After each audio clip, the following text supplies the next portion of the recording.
Right, should be back on. Should be back on.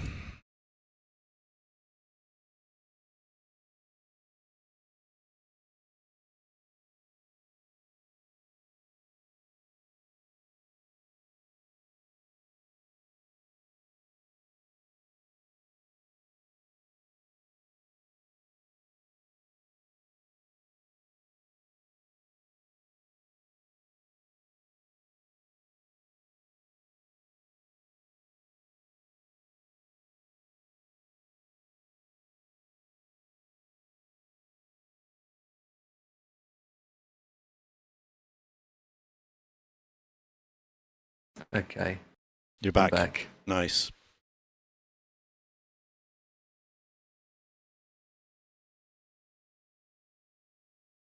Well, that took a while to reboot because there was a Windows update. Oh. I have all mine turned off until I want them on. I'm not forced to do anything. If there's updates, I'll say, no thank you, I'll do it later. Never have an update forced on you. This is stuff, these planned features, visual audio warnings on taxiways. Don't know what happened to the system though. No, it's weird that we both had the crash at exactly the same time.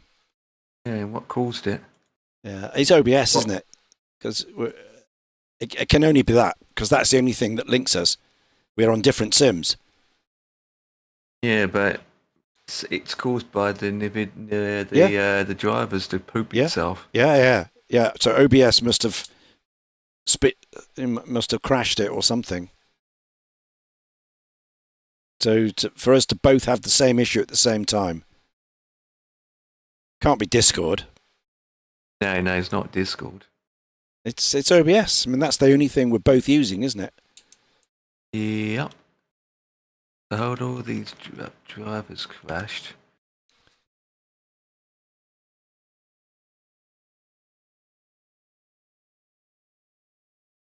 Oh, look at that taxiway routing. Look at the top.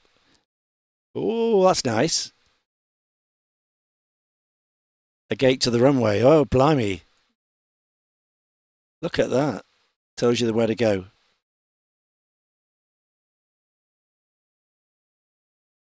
Yeah, that's all very well, but if VATSIM gives you something else, follow this. Yeah, Then exactly. that's a lot of rubbish, isn't it? That's only if you're on your own.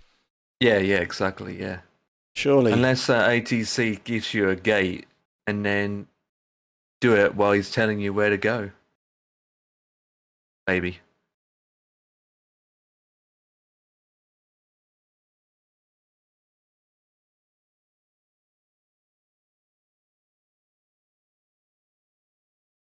Wonder if you can put that on your flight plan so that VATSIM are aware of where you're going.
You want to make it so they can do it very, very quick because when you're taxiing, basically don't want to stop.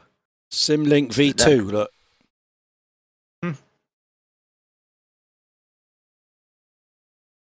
Simlink V2. AI traffic on the charts.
Wow, that's impressive, isn't it?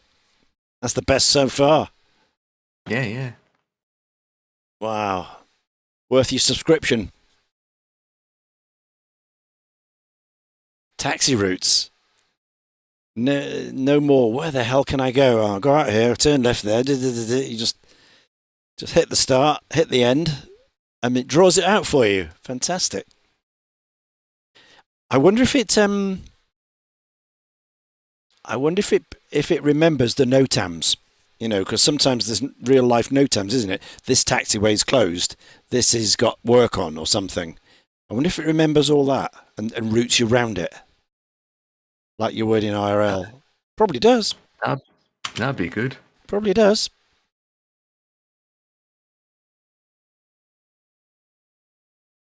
Yeah, probably does.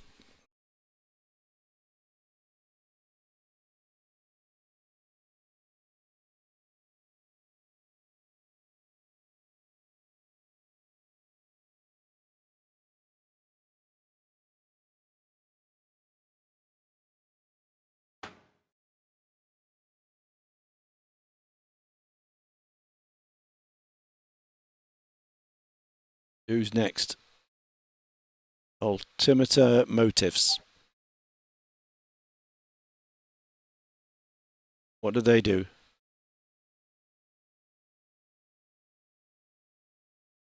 No idea. We'll find out now.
Okay, so panels for aircraft. Hardware related, yeah.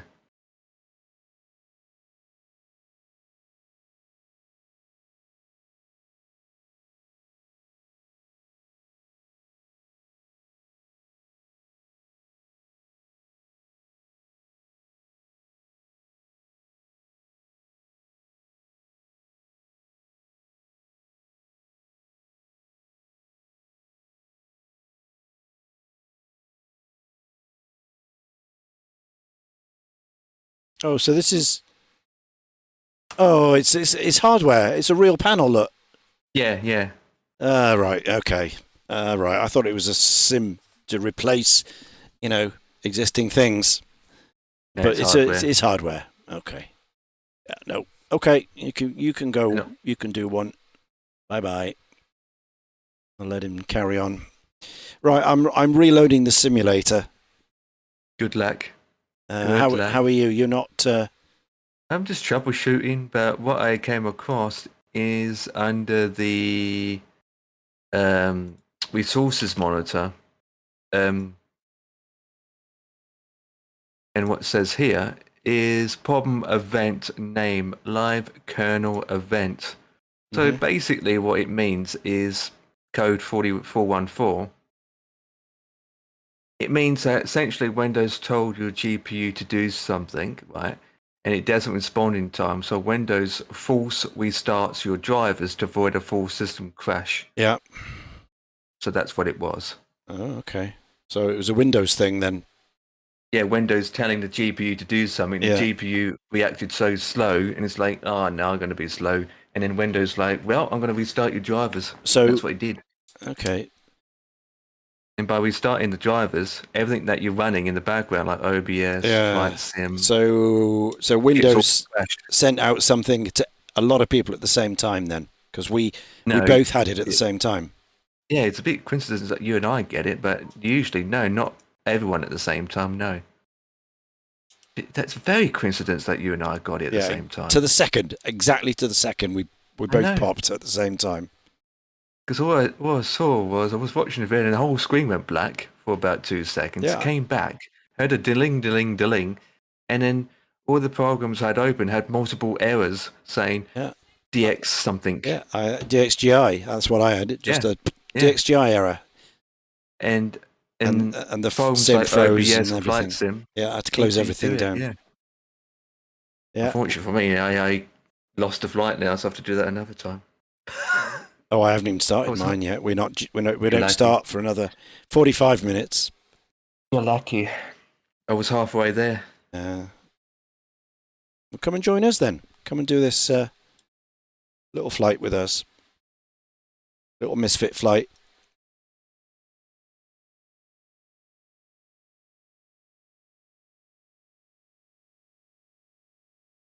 Just finding the thing at the moment to see if running a command prompt in Windows to see anything, any errors come up, but it says your system's clean. Yeah. Wait, another thing is I'm on older drivers as well. Yeah. Yeah. And it affected everything, didn't it?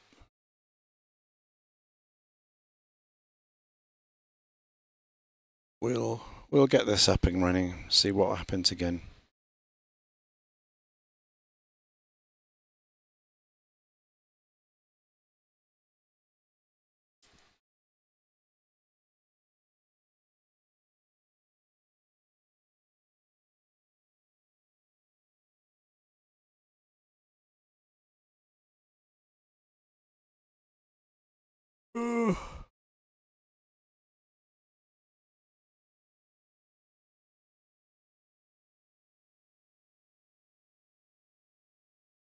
Right, back in a sec. Roger that.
Hello, Dan. Be with you in a second. Just having some supper. Hmm?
That if our hardware fails because it's our fault, we will ship you a replacement part, and we will even cover the cost of courier shipping.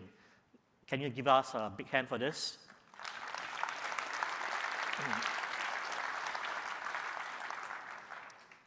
But of course, if it's your fault, shipping's on you. That is part of our terms and conditions. Some hardware releases that we have.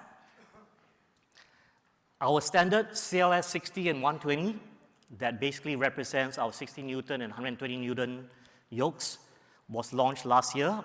As of December, we listened to our community and added what we call removable mounting tabs, so that you can basically right now mount the yoke either on desk or on the table.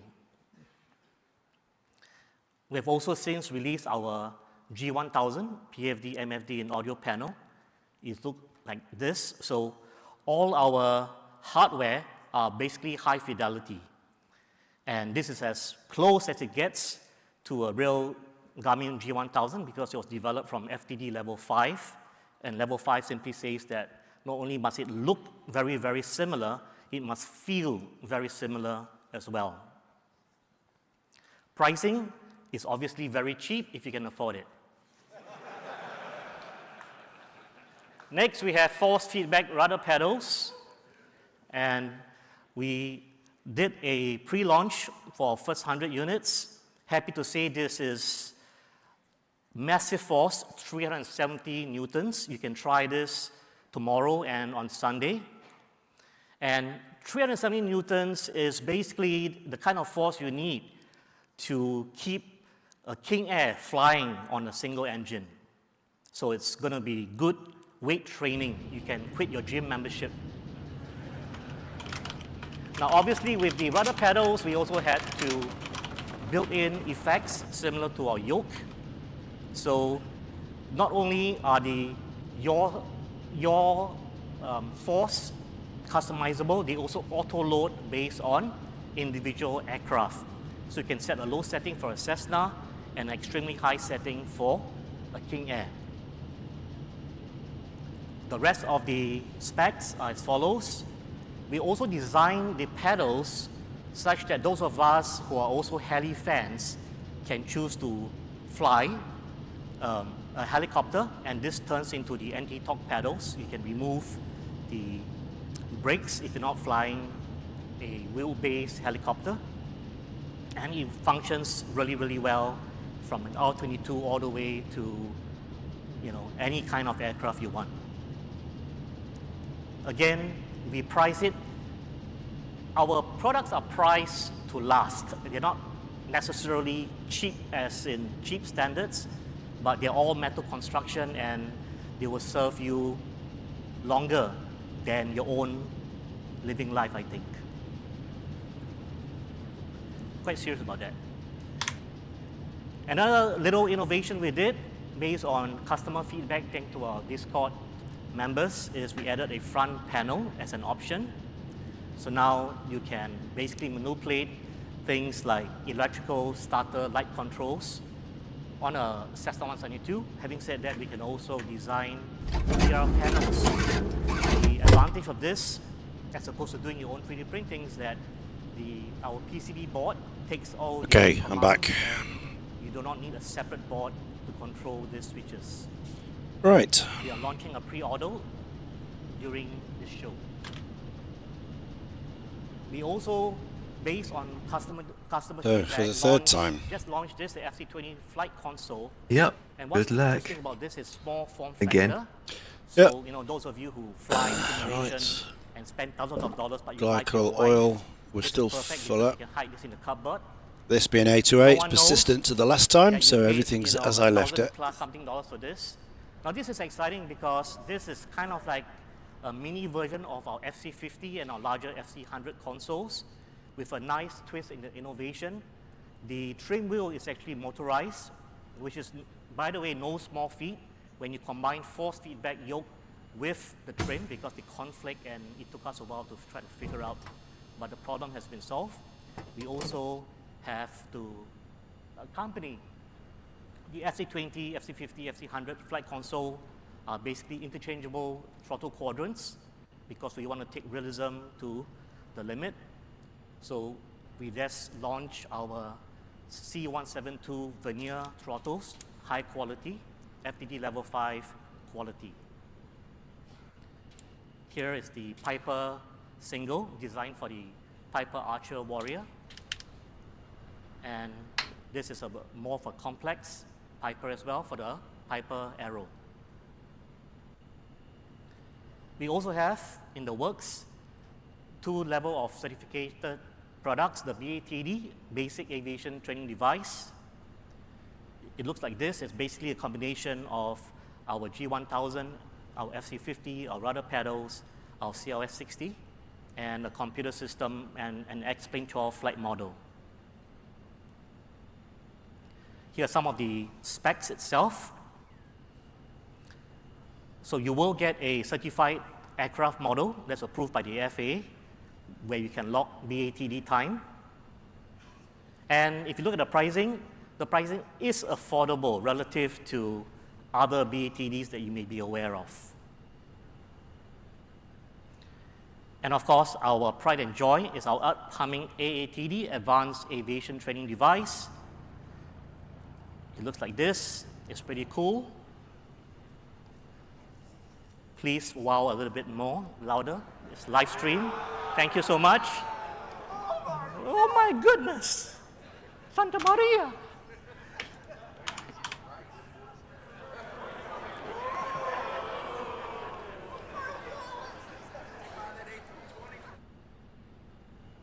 So just more hardware going through then. Yep, it is, yep.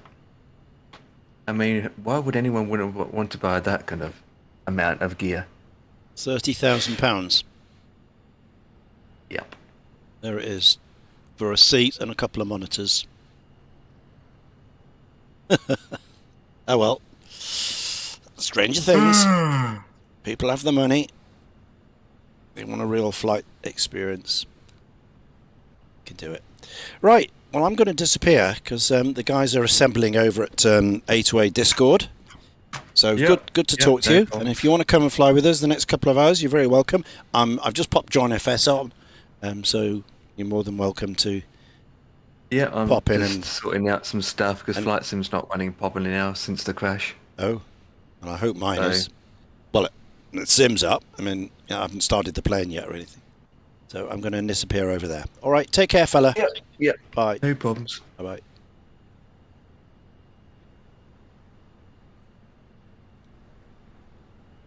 Okay, so we're in the Discord there. And we'll watch that go through. So the other guys should be around somewhere. Let's get chase plane properly up. There we go.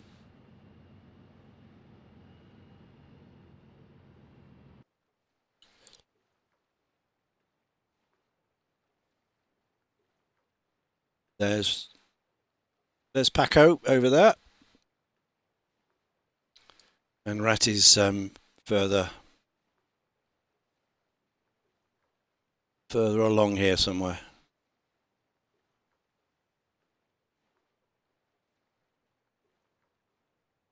Go down there and Hello? Is anybody hello.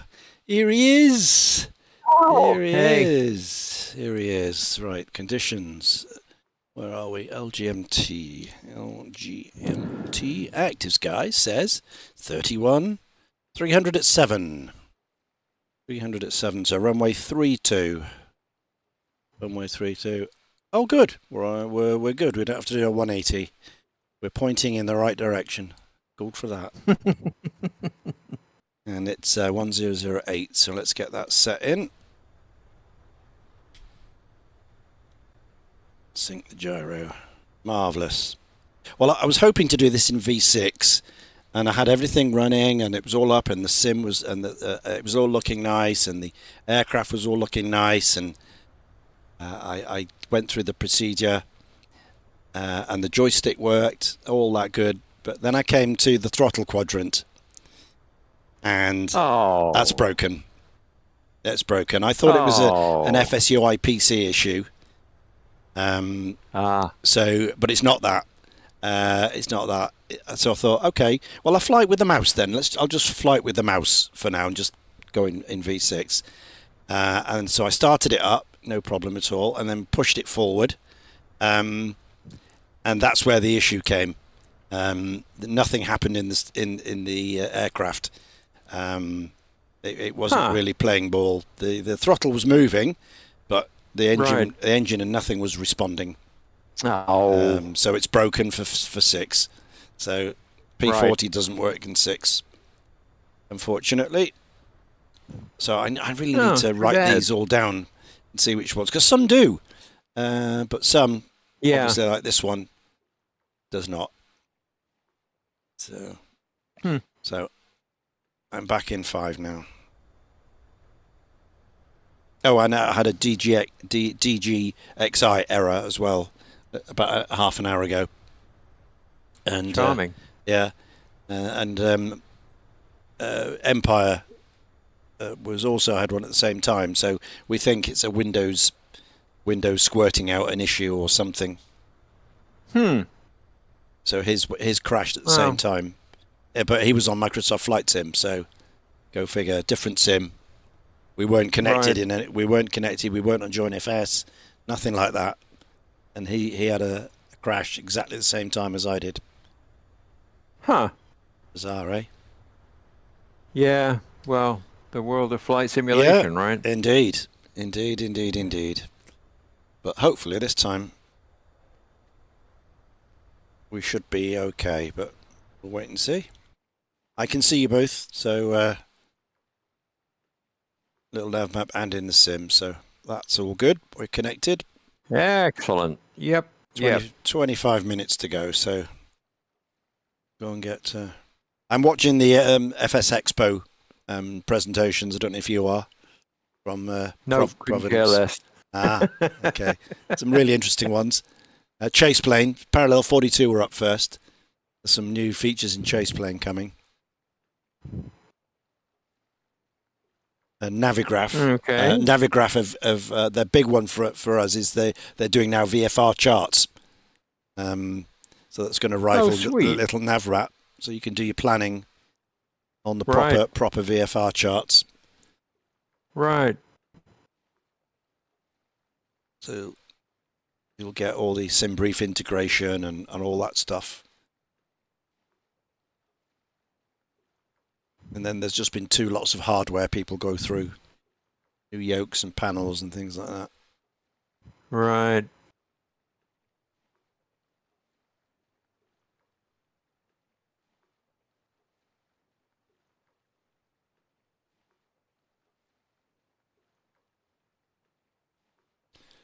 We got now. So we have. So, what do you Chaz think of with us 2024? It's not too dissimilar to 2020, to be honest. From the brief encounter I had, obviously the flight model is just so different to get used to. If you're comparing it to where I am, everything's so twitchy. I'm going to have to dial off all the sensitivity and all the sure. all the peripherals. Hey guys, what's happening? Hello, mate. Hello. You're very quiet. Yeah. Oh man, no, Yes. Oh, not as quiet. Okay. Not in real life, he's No, not, but he is on the sim. yeah, all kinds of weird stuff is going on, man. Oh. Let Okay. me see. Yeah, I mean, here we are. Oh wow. Oh, Ratty, man, that's a beautiful looking P-40 you have. Yeah. Isn't that great? Silverbird, isn't it? Oh, Beautiful. oh gosh. I thought he was. Where did I you thought he get- was a P-51 at first when I first glanced at it without looking at it. Thought, Where oh, did you get that? It's big radials for 2020. Man, that thing It's- looks bitchin'. I mean, doesn't just it? bitchin'. I know. Yeah. I know. It's not bad. They model the flap and gear stuff. You have to push the button on the joystick. Okay. The red handle doesn't work. The big one on the right that you use to squeeze in that last little bit of hydraulic pressure or whatever. yeah. That's Oh, yeah. non-functional. But everything else works the way it's supposed to. And apparently you can damage it because I've damaged it. Ah, right. Oh man. Okay. So it's not bad. I'm afraid I'm getting more and more MSFS if I possibly can because I don't know. I like the outside views. I suppose. I'm sorry. Yeah. Oh yeah. I don't. They're blame very you. appealing. No, it's cool. It's cool. I love the Comanche, the Mustang flight that we did last week. That was awesome. It was good to get back in the old bird. Yeah. Yeah. But for this one, yeah, I found myself a P-40. What's it? Free air temp. Free air temp. 31 degrees C. Maybe Yeah. only need 2 shots of prime. Yeah. Don't need much here today, do we? Hot day. Okay. I might start this thing up. Yeah. 21 minutes to go. Yeah, a long time. I've already been flying, so it's already warm. So I went on this motorcycle ride last week. Okay. Yeah. We noticed your absence. So. Oh, that's right. You weren't here. Weren't here I Friday didn't or know that, Sunday, but- so that's amazing. Both days you weren't here. But anyway, so there we are. Thursday, we've ridden down to Maupin, and I'm just kicking back, thinking how nice. And I get this phone call, and it's from Carolyn, or maybe it was a text. I don't know, but it's like the garage door just keeps going up and down, and I don't know what to do. I'm going to call a garage door repair guy, and we're going to have to get a new garage door opener. And so I call her, and I go, oh, wait. Listen, where the panel is, the button that you press, there's a little tiny switch on the right side, and you just switch that, and it turns it off. And she says, okay. And says, I'm trying this switch, but I don't think it's working. And I'm like, come on. But it's like it's not working. And then I forgot about the fact that the thing's plugged into an outlet in the ceiling. I forgot that part. And I go, well, pull on the little lever, and pull the string down to disengage it. But if it was still, if there's an uncommanded up or down, I think that turns it off when you click that little switch, because on the side of the button panel, like You right would by think. Yeah. But I think she was incapable of finding that little button and clicking it. Okay. So, okay. All right. Okay. And then, anyway, she says, well, she's kind of like all wound up about the TJ dance recital that is happening just about at that same exact. Well, they're getting ready for it. It's happening on Saturday, but it's this big giant ass build up. Okay, no, I'm having this guy come out. We're gonna get a new garage. This old other one makes too much noise, and it made our sign, the thing with our house numbers, fall down. And fortunately, it didn't break. And, I mean, she was mad. Why does this all, all this, oh fuck, So then, like, First okay. world problems, eh? So she goes, well, here's the kind of Really? garage I got, and this was like Friday or something, and it's the same model that's sold for like 250 bucks, something about a couple of $100 from the hardware store up here, Lowe's, and okay, so they charged $2,400. For what? What? Yeah, yes. And Oh. that was before tax, and they wanted an extra 160 to take away the old one. I mean, it was like, Oh. yeah, Oh. just like the classic thing of, you know, getting screwed. Okay, Oh, wow. so then Oh, wow. I know it. So, but it's a new style. My old one had all the 10 dip switches, Right. For like the code. Well, this Yeah. one has got some sort of deal where you press a learn button, which means all of my remotes, the key fob remotes and stuff. He's going to get a cup of tea. Back in a minute. One of those things was sending out a spurious signal, perhaps, Yeah. maybe. Yeah. The thing to have done would have been to, take them all out of the picture, put them in aluminum foil, do something. Take the batteries out. Yeah, yeah. Wow. But I wasn't there. I couldn't do it, Right. And if I thought of saying, well, just take the ladder, go out there, pull the plug out of the ceiling, if I had done that, everything would have been fine. But I didn't. I Yeah. didn't think. But we'd still be stuck with that noisy old garage door opener that she hates. Okay, so that in a way. But then let me see what. So had to get all these garage door opener things synced. Worked fine in my Bronco, the button push in my Bronco, but Right. not in her Subaru. So Oh. I have to order this. There's a bridge thing that you get that the Chamberlain garage door people sell that works with the older style radio frequency. Okay, Right. that should pair up with her Subaru. And then I got a bunch of key fobs and things so that I can have in my motorcycle jacket where I press the button on the front and it works, stuff like that.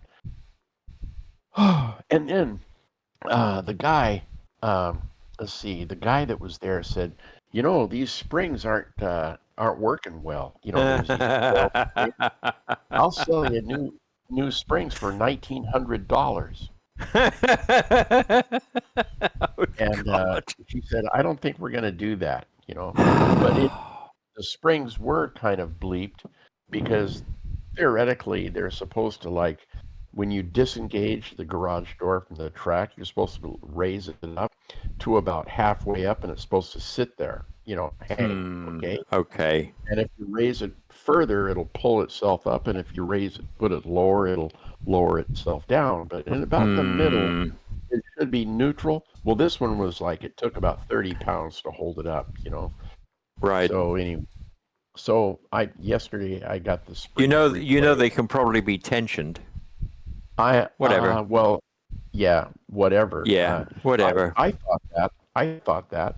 But this other guy, we've decided that garage door outfits are kind of shady. Okay. Extremely, by the sound of it. Damn.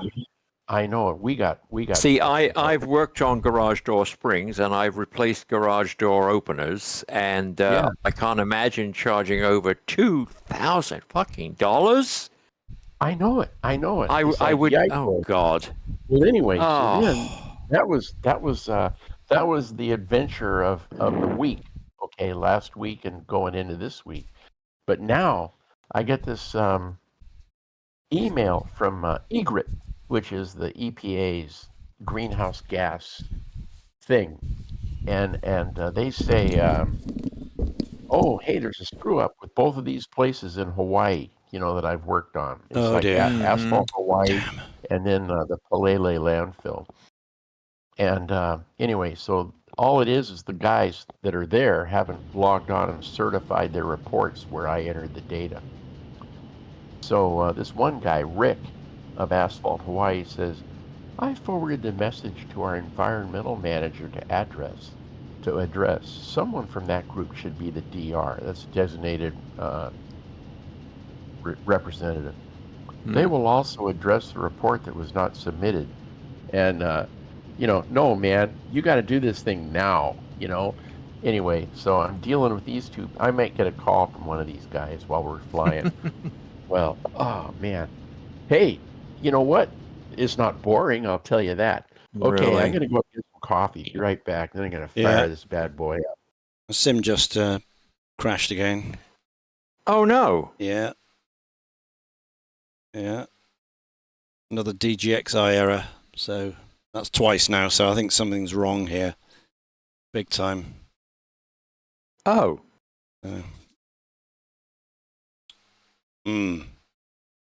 Mine's working fine. Yeah. Yeah. I can put 2024 on, but I've got no planes to fly in it. Right. Right.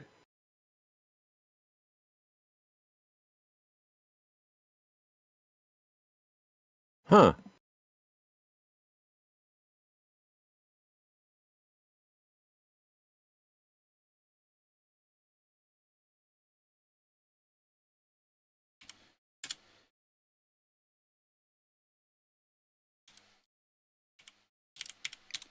Let's do a scan of the system. If there's anything in there, probably won't reveal anything, but I may have to do another driver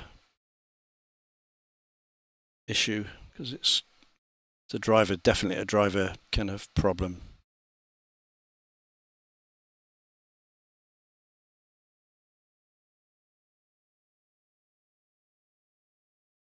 Wow.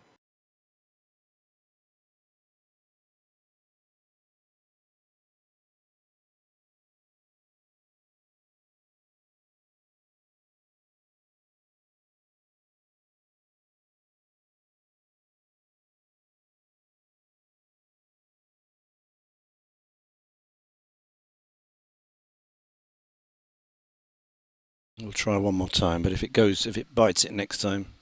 Yeah, did not find any problems, so there's nothing wrong with Windows. Uh-huh. Start the sim up again. Obviously, Cross your fingers this time. I found it helps. yeah.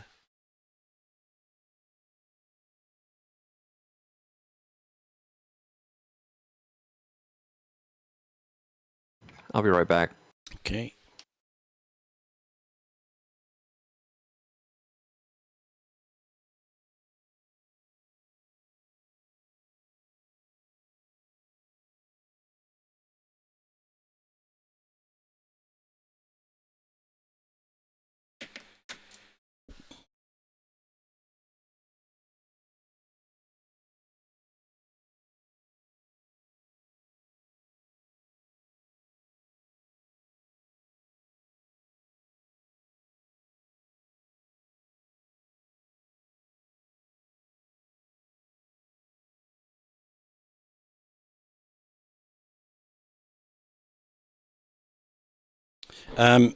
Empire. Yes, it happened to me again. It happened to me.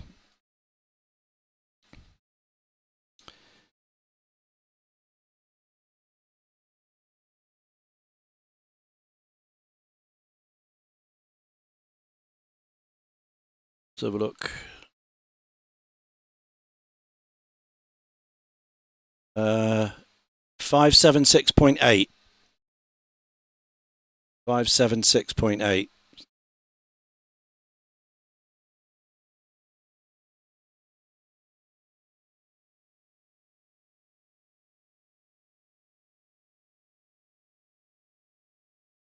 See, it happened to you again.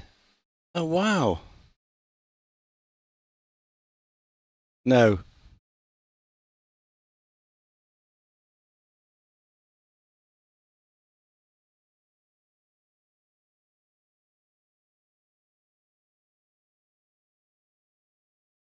No, it's just the sim this time.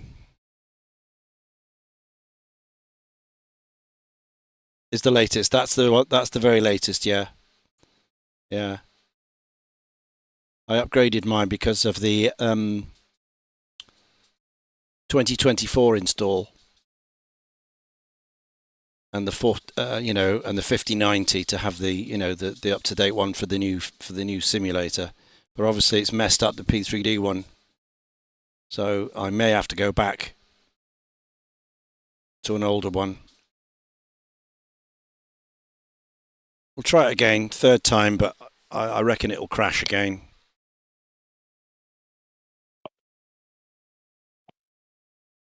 Okay, let's see here. I've had 2 DGXIs, Paco, errors, same as you have. You know, the graphics crash. Have you got yours solved now? How did you solve it? I don't know. Maybe I'll never solve it. 1, 2. Okay, 2 primes. All right. I'll tell you. I talked with this guy Greg. Okay. Let me get this thing started up, then I'll run it by you, man. Hang on, right in the middle of this.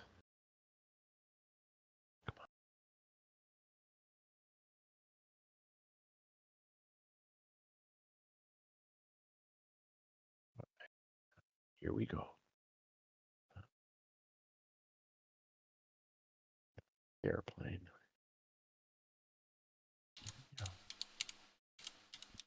Yeah.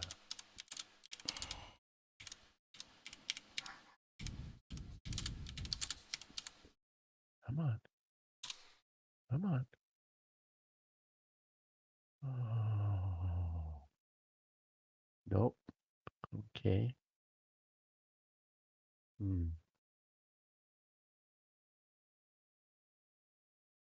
All right.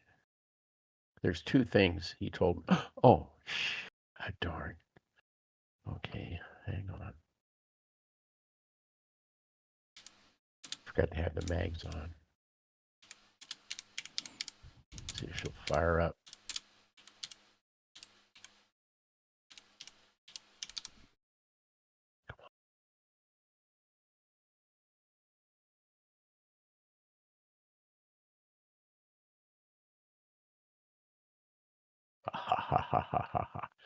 Good airplane. Okay. Throw in the fuel. Right. Okay. 2 things. 2 things. One, get rid of a bunch of scenery you're not using. Well, you already do that. Okay. You there? Yeah, I'm here. Ian? Yeah. Okay. Yeah. Get rid of. So there's this program that you can use for that, which is a supposedly really great program. I found it, downloaded it. It's kind of it's called Prepare 3D Add-on Organizer by this guy Lorby. Yes. Lorby. Yeah. I've heard of. Yeah, Right. I know that. I know Okay. of that. Well, anyway, I downloaded that, and right now my sim does not have any of this stuff. You know, it doesn't have any Pacific Northwest, Southern California, or Northern California. I methodically went through it and organized it and, got all that stuff out of there. Okay. So that's one thing. Another thing is he says that you really want to avoid starting up your sim from saved flights. You know, like how I always go, Yep. All right, here we are at the end of flight 9. Yeah. Semicolon. And he says that because your memory, it completely fills up with everything. And then when you start the next time you get there and you start up that flight, from a saved flight. Now you add a whole bunch of extra stuff on top of that. So, the buffers or whatever they are completely loaded, okay? So there's that factor. Well, anyway, those are the two main things, but it I wasn't probably Huh? disagree with that, because obviously I've been doing Okay. that same thing for years and years and years, no problem. I think it's just I know, me too. because Me too. because I've updated the driver, because I've got 2024 installed now and it wants the latest drivers and things. Right. So I'm on the latest driver, and I think that's what's the issue is. I need to go back to an older driver for P3D. When you, because here's what I did. You said go to an older driver, and I looked, but I, unfortunately, bad me, I did the exact opposite, and I put the latest driver in there, and because I thought, well, maybe, maybe it's because it's like it doesn't have the latest driver. So I could, if you could tell me which is the driver that you're using, I'll go back and I'll find that sucker and I'll put it in there. Well, at the moment I'm on the latest one. That's the problem, because it's Right. crashing the sim. So I know. I need to go back and get an older one.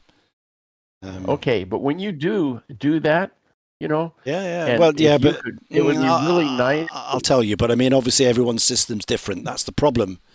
What works on Okay. on one person's doesn't necessarily work on somebody else's. This is half the issue we've got in here. Otherwise, we could just copy everybody and we'd have no problem. Yeah, I think that's kind of what's happened here. I Well, don't know. I Maybe even- because it's happened twice Yeah. now in a row. Yeah. It seemed like when it was happening for me, it kind of did this thing of it's almost like it was overheated or something was overheated or something, because it would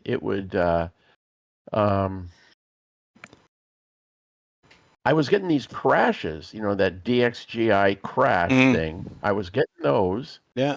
and then it would and then I'd try to start the airplane, and I started at the end of the runway from our airport we left at. This was in the Bonanza, and it would only go for just get off the runway, and as soon as it got off the runway, it would the thing would happen again. It was almost like it was sort of,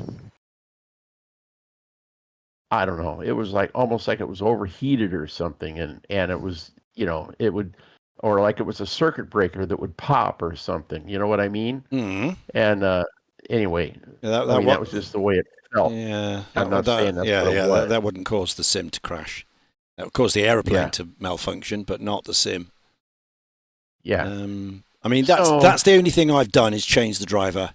So, and before that, Yeah. it was fine, and now it's not because of 2024. Because obviously, Yeah. the Aerostar's about to drop next week, or certainly That's what I July. heard, So yeah. it could be soon. Yeah. So I want to get my 2024 working ready for it. So I installed it and played around with it, and part of that is Yeah. to update this. So I think that's what's happened. Don't know, but we'll wait and see. So we'll get this going again. But if it crashes again, that'll be it. I'll have to go and remove the driver and go and get an older one, etc., etc. Yeah. So you can't just like copy in the older driver on top of it. You have to No, actually the older remove it, one's gone. The older one's, as soon as you bring a new one in, it deletes the old one. Okay. You have to go into DDU But I mean, you and have to uninstall it, and then you go and get the new one. So what I'd have to do is go to the NVIDIA website, download an old driver, put that on the desktop, run DDU, uninstall it, go into safe mode, uninstall it, reboot the system, and then install the old driver. so you don't just install the old one or the new one over the old one. No. You use DDU and get rid of all traces of the new one. What's DDU? It's display driver uninstaller. Display driver I uninstaller. did not do that. Yeah, it gets rid of all I just traces. Went to No, all I did, I went to the NVIDIA site Yep. and said, "Here, give me this," Yeah, and yeah, then it yeah, said, yeah, "Okay," yeah, and then it installed it yeah. just automatically. Yeah, it does. It will, but there's lots of traces That's of not right. the old ones that you still got on your system in the registry and all sorts all around the place. In the shader folds, in the caches, all that stuff. Whereas DDU completely removes it from the whole system, and then you put the new one on. But to do that, it's like half an hour's work, because you've got to restart it twice, go into safe mode, blah blah blah blah blah. Yeah. So I'll try and get it going again. I'll give it a third go, and if it pops next time, then that'll be it. It'll take me half an hour. Yeah. Wow. But I still haven't got a sim yet. Right. I'm still on the splash screen because obviously it takes, a good 10. Oh no. Oh yeah, good 10, 12 minutes to start the sim. Oh man. So I'm not even anywhere near choosing the P-40 yet, or anywhere near. So okay. you'll have to go. Right now I'm doing my run up. Yeah, you two go, and I'll follow you up when if I'm get this thing going. You'll get it going. Oh yeah, it'll Yeah. go. It'll go, but after about 20 minutes, I had the GGXI graphics crash, and that's happened twice now. So I do anticipate it happening again. Yeah, my old 1070 didn't do that so much. Mm-hmm. Yeah, Uh-huh. yeah. No, Well, that's the problem, so, isn't it? When we're trying to what use. do you want to do, Ratty? You want to hang out and wait, or No, you go. blast off? You two No, go. it's going to be a while by the sound of it. Well, yeah. I mean, it's going to be probably maybe 10 minutes from here, 8 minutes. I mean, I'm not even in a position to choose the aircraft yet. I'm still on the opening little, waiting screen. That's not that long. So, All right. but you can get going if you want. I just Hang shut out, down. Ratty? Yeah, Huh? we'll hold up. All right. Absolutely. Oh, Paco, I don't think I've talked to you since. You suggested I was telling you about my San Diego trip Oh, yeah. and how I was dreading, 4 flights or whatever. You said drive one way. Yeah. I'm driving back. Far out, man. Yeah. He's renting a car There you go. and driving back. Well, let's see. Road trip. Man, too bad you don't have the motorcycle cert. You could rent a bike. Think how cool that would be. No, I like too much creature comforts. Too dangerous. I mean, I like creature comforts too much. Mm. Sorry, English is my second language. No, you're American now, so you will let you off. Yeah, there you go. all bets are off. Yeah. The motorcycle ride we did was great. Riding into Maupin, that was really cool. And we went to this little tiny town of Maupin, stayed at a really nice place, and then out of Maupin we rode over to John Day on an extremely windy, twisty road that was just outrageous. And then we hung out there. It started raining, and then we rode from John Day up to Rufus on the Columbia River, and that was really cool. Good ride. Nice. And then we rode home, direct boogie, and it was all in all good. Sorry, man. I kind of. All right. How about your road trip? Which way you going? San Diego to Deerfield, just the regular highway, 8 to just south of Phoenix, where it meets 10. Oh man. And then probably 10 all the way into Jacksonville because I've never been there, and then just down 95. But I found some interesting places to stop. I have to stop in Pima, of course, Tucson. Go right through there. Yeah.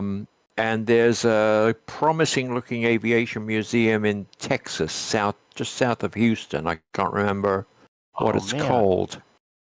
And then in Mobile, from the freeway, you can see a battleship. I was kind of blown away the first time I spotted it, but I've been by it a number of times since then. It's the USS Alabama, and they also have an aircraft, a big hangar there with airplanes in it.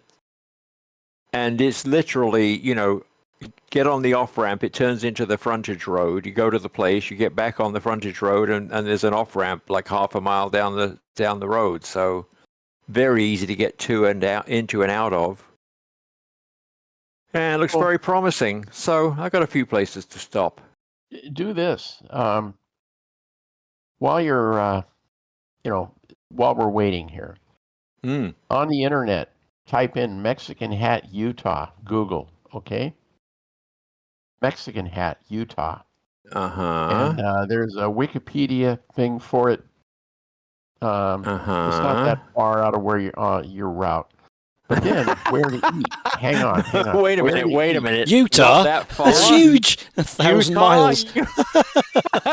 No. It's about 400 miles, I suspect. But so there's I'll take a the look. Mexican Hat Lodge and Steaks. Okay, so I'm clicking on that,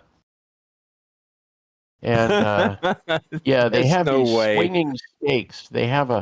It's this cool place. They have these really great steaks, and so it's a lodge, and you stay there.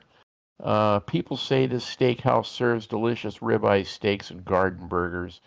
They highlight the friendly and attentive staff. And anyway, that's Mexican Hat Lodge. So check out Mexican Hat Lodge. Right, that's a great idea. Okay, yeah, let me see. It's 400 mile detour. So let me see. Texas Where are don't we do steaks, of course, do they? You can't get steak in Texas. And then when you're going north out of Mexican Hat, okay. It's It's 401 miles. There you go. No problem. And then Paco, you want him to go north out of there, even further out of his way? Yeah. And I'm going to Florida, not Maine. Yeah, I know, but wait. No, this is a short little hop from out of Mexican Hat. Which is in the south part of Utah. Okay? No. Wait. Check out the Monkey Dugway. That thing is really cool, man. I'm not going to Mexican Hat. I'm not going 800 miles out of my way. Sorry, no way. Oh, Chucky darn. Aztec Ruins National Monument, Shiprock, Farmington. Oh, please. Oh, man, there's so many cool places.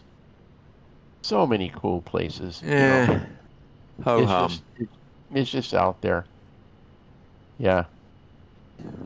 Anyway. I'm going to see the Roadrunner instead. Hey, I just saw an airplane appear. Who's that? that's me.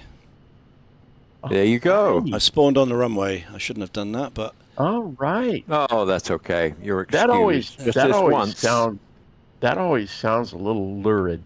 I spawned on the runway. Oh, good. Well, you won't get any prostrate problems. All right,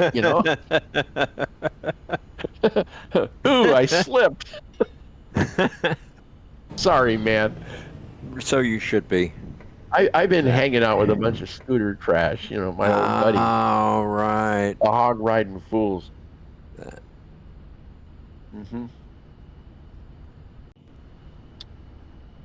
Oh, man.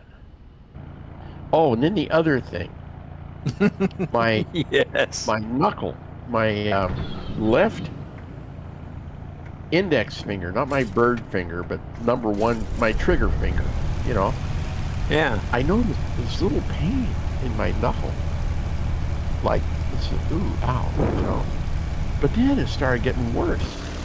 Turns out I got gout in my damn finger, man. what? Wow. And it was and so here I was on this motorcycle ride. No red meat, no gin and tonics, and about every time one of the guys, hey, how's your finger? Oh man, kind of thing. So I'd have to say, so is it okay? I mean, can you? Yeah, man. Yeah. Anyway. Oh, man, Right. What a deal. All right, I'm going to fire up this airplane again.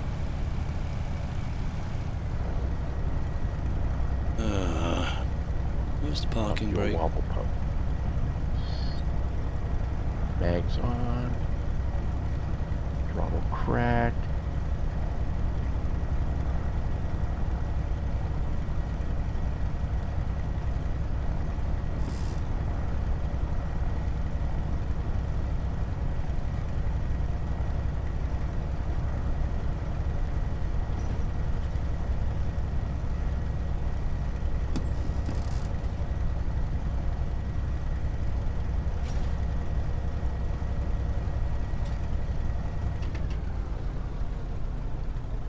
Come on, baby.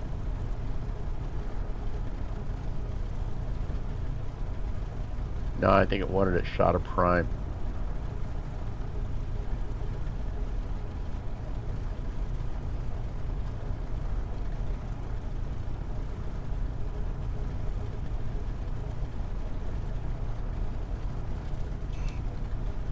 Right. Okay, so that's not working very well, but I've done it manually. Let's see if we can get this thing in the air.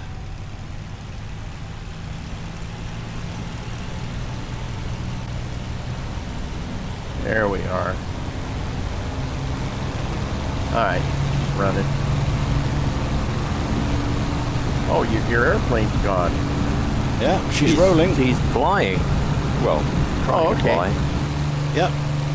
Alright, well, I'm going to let this thing start running smoothly. I'm not just going to put the power to it right now. And once it's running smoothly, it's already warm enough to fly. Okay. Yeah, I see you. Okay, Ian's gone. Alright. Okay. I'm back in the airplane. Okay. Expect Here we go. the driver crash at any point. So I probably. Oh will. yeah, that could happen. Yeah. Well, it's happened twice. Just now. So I am expecting it to happen again. Nah.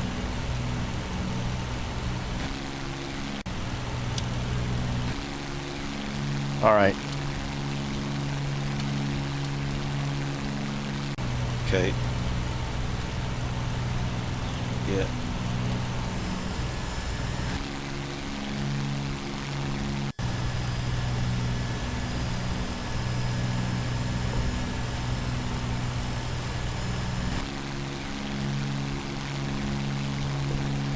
Okay, so my throttle quadrant is not working, which means there's Wow. no flaps and no gear, no brakes.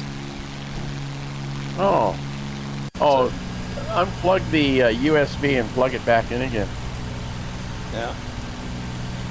So that's alright, I've used the VC, I can just use the mouse in the VC, it's not a problem. There you go. I'll fix it another Okay. day.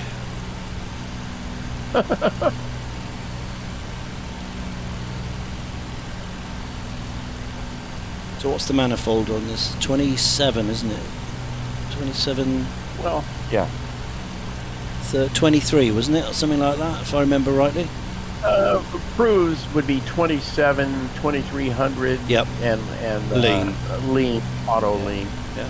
And climb, I don't know. I run around 32 Yep. something. Yeah. And maybe 2500 RPM. Let me see. What does the book say?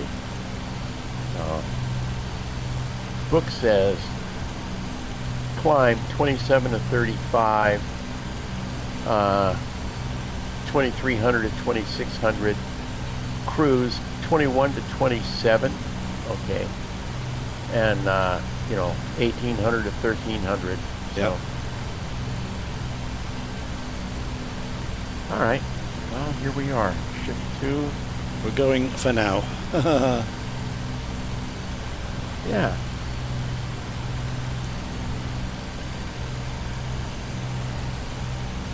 Yeah.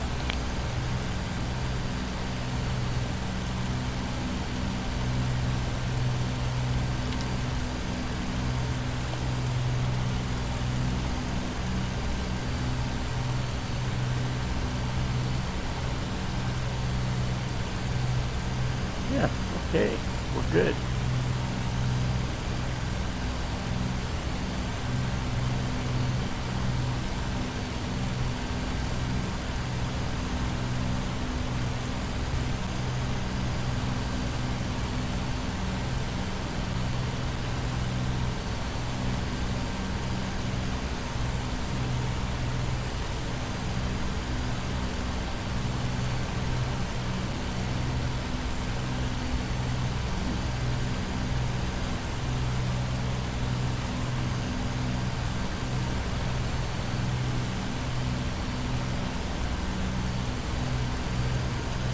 Yeah, I don't know what's happening, so I just filled the fuselage tank also.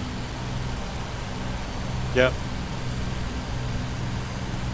Yeah, it's 527 miles, so we will need some gas on this one. Oh, speaking of miles, Sunday. Yes, the big one, the highlight, the Berlin, isn't it? Yeah, I know, it was really nice. Here's my story. Why? What's We're happened going now? on a ride. Oh, not again! Two Yeah. weekends in a row. Yeah, we're going. Yeah, I know. Oh. We're going over to Patero. Okay. So, if you take a look at the the photo section of Misfits, you can see I already flew the thing in DTD, the Canadian, but it has the British roundel on it, C-47. So I've been there and done that. Did it yesterday. No crash, by the way. Anyway, so that's what's happening. Yeah, we're going over Highway 20, the North Cascade Highway. We're going to Pateros because two of the guys, Gumby and what's this other guy? Anyway, Steven. They had a buddy. One of their buddies died, and they had to place their buddy's ashes inside Yellowstone Park, which is kind of illegal, but they did it anyway, right? Fools that they are, okay? And so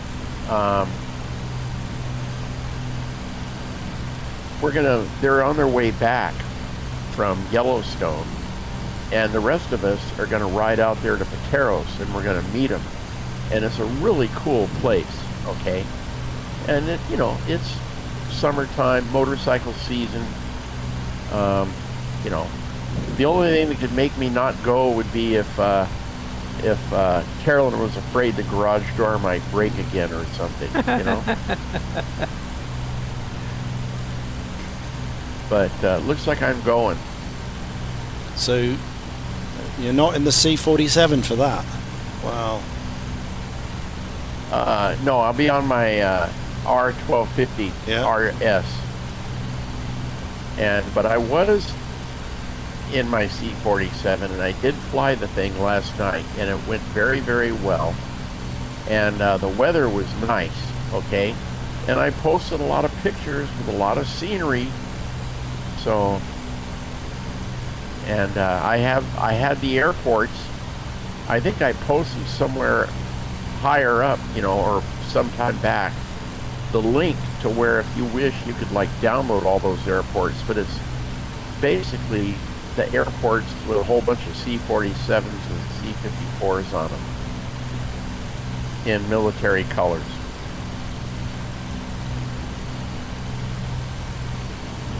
Yeah. So I regrettably, Yeah. Won't be here. But I told the guys from Hawaii that, hey man, I'm going to be busy, so don't bother calling for about 3 hours,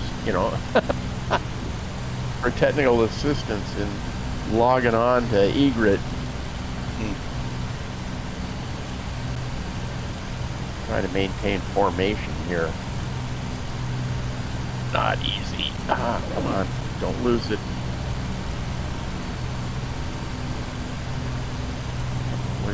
you go? Where'd you go? Lose sight, lose the fight. There you are. Okay.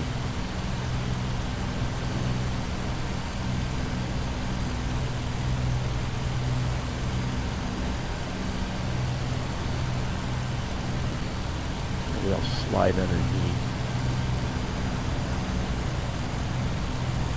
There we are. Whew. Good thing I got collisions turned off.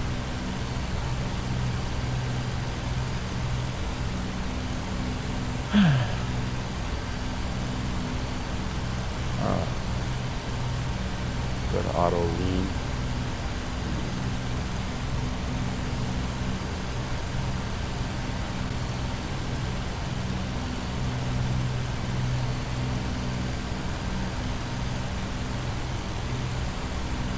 It is limited. It's quite old, right? But it's beautiful to hand fly this aircraft. We got a little video for that.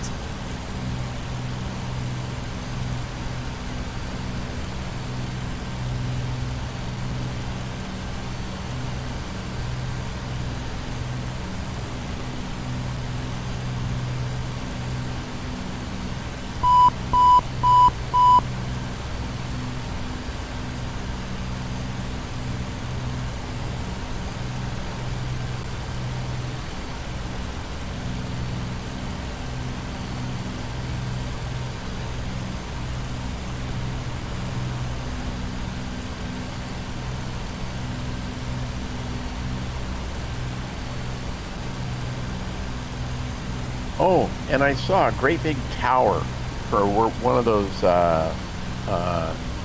NDVs was on the flight.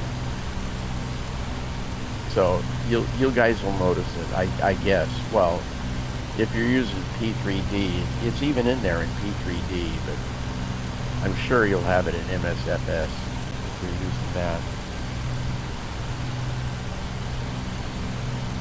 On the flight into Berlin. Yeah.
Did you watch Lewis's little Twitch stream?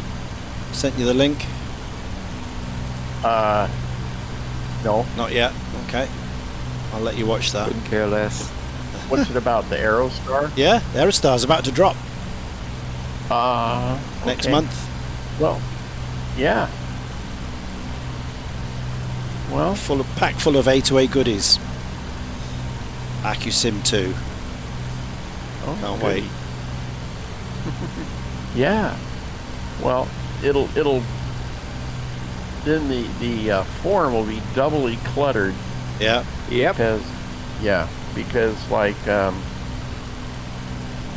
you know, I mean, all the A2A Aerostar neophytes will be like, hey, you know what, the airplane turns Doesn't out do there's this. bed bugs in it, Yeah. or it's got you know, fleas from the cat are like getting on me. Yeah. You know. Yeah.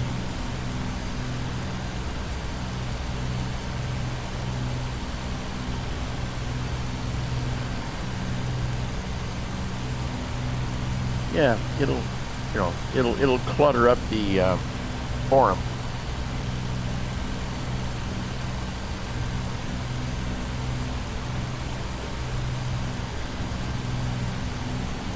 I'm trying to play it on my iPad, but it won't work.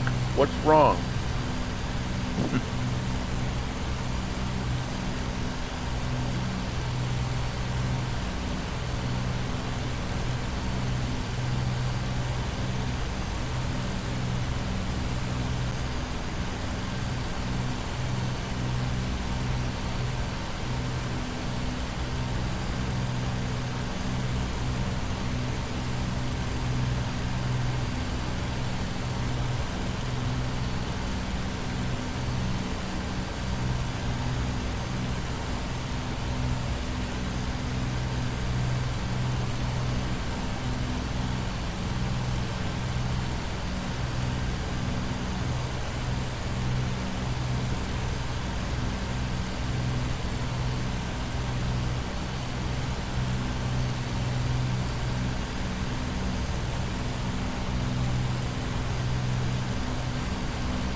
So there's going to be a classic 727 Super expansion from the guys at FSS.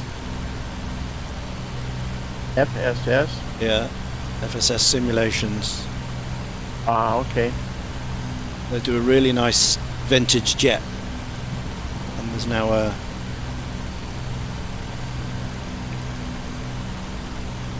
now they're previewing E-jets, the Embraers. Very nice. This is live now from the Expo, FS Expo. Oh, okay. Oh, I see. Yeah. We're all watching it. On various people are streaming it. Parallel 42, they were first on, so they've talked about chase plane and their updates coming for 2024, which is good. They've confirmed that. Thank God for that. Navigraph. Navigraph are doing VFR charts now, as opposed to the IFR stuff, so you might be able to plan everything in Navigraph. Yeah, but you got to subscribe, right? Oh yeah, yeah. We've already got it for the VFR, IFR stuff, so the updates are free. It's nothing, you know.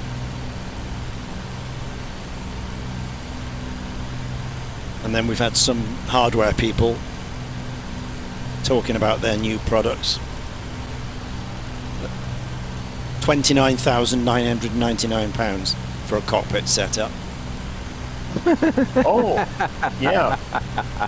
I'll have two, please. Oh, I should order one right away. I'll have. Is Can there you shipping on top of that? Yeah. Can you have one in Airbus and one in Boeing, please? I'll have two. Really? Yeah, that's almost as much as a garage door opener. Yeah. So I quickly glossed over that, and there's been a panel replacement for your 6-pack,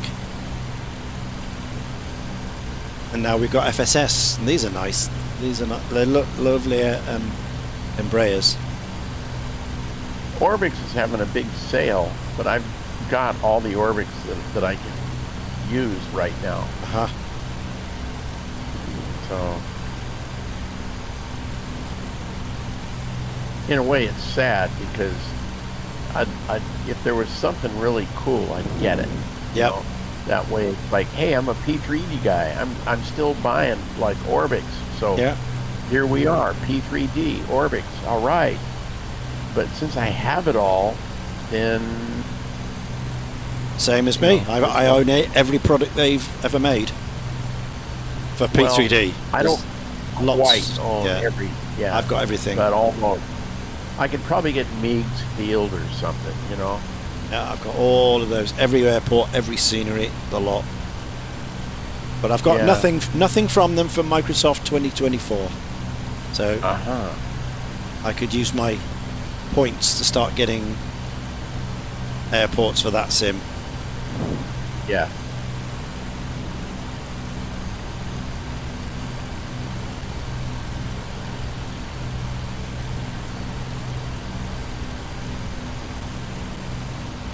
Okay. So we're heading up towards Democoritis.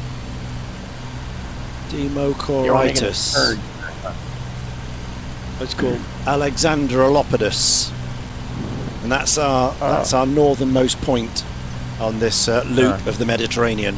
Then we start rather than going north, then we start going back west. Then after that,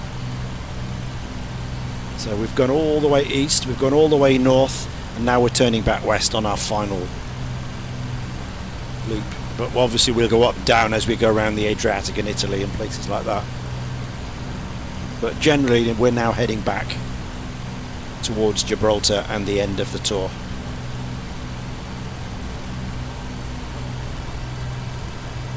Man, well, we've already got another tour lined up, correct? We do? Not that I know of. Oh, okay. We do not have another tour lined up. Okay. No. Well, we've got another, what, 10 weeks? 10 weeks to go, yeah, before Good. we... I'm glad. Okay, good. Before somebody can Because I have no ideas. hop up.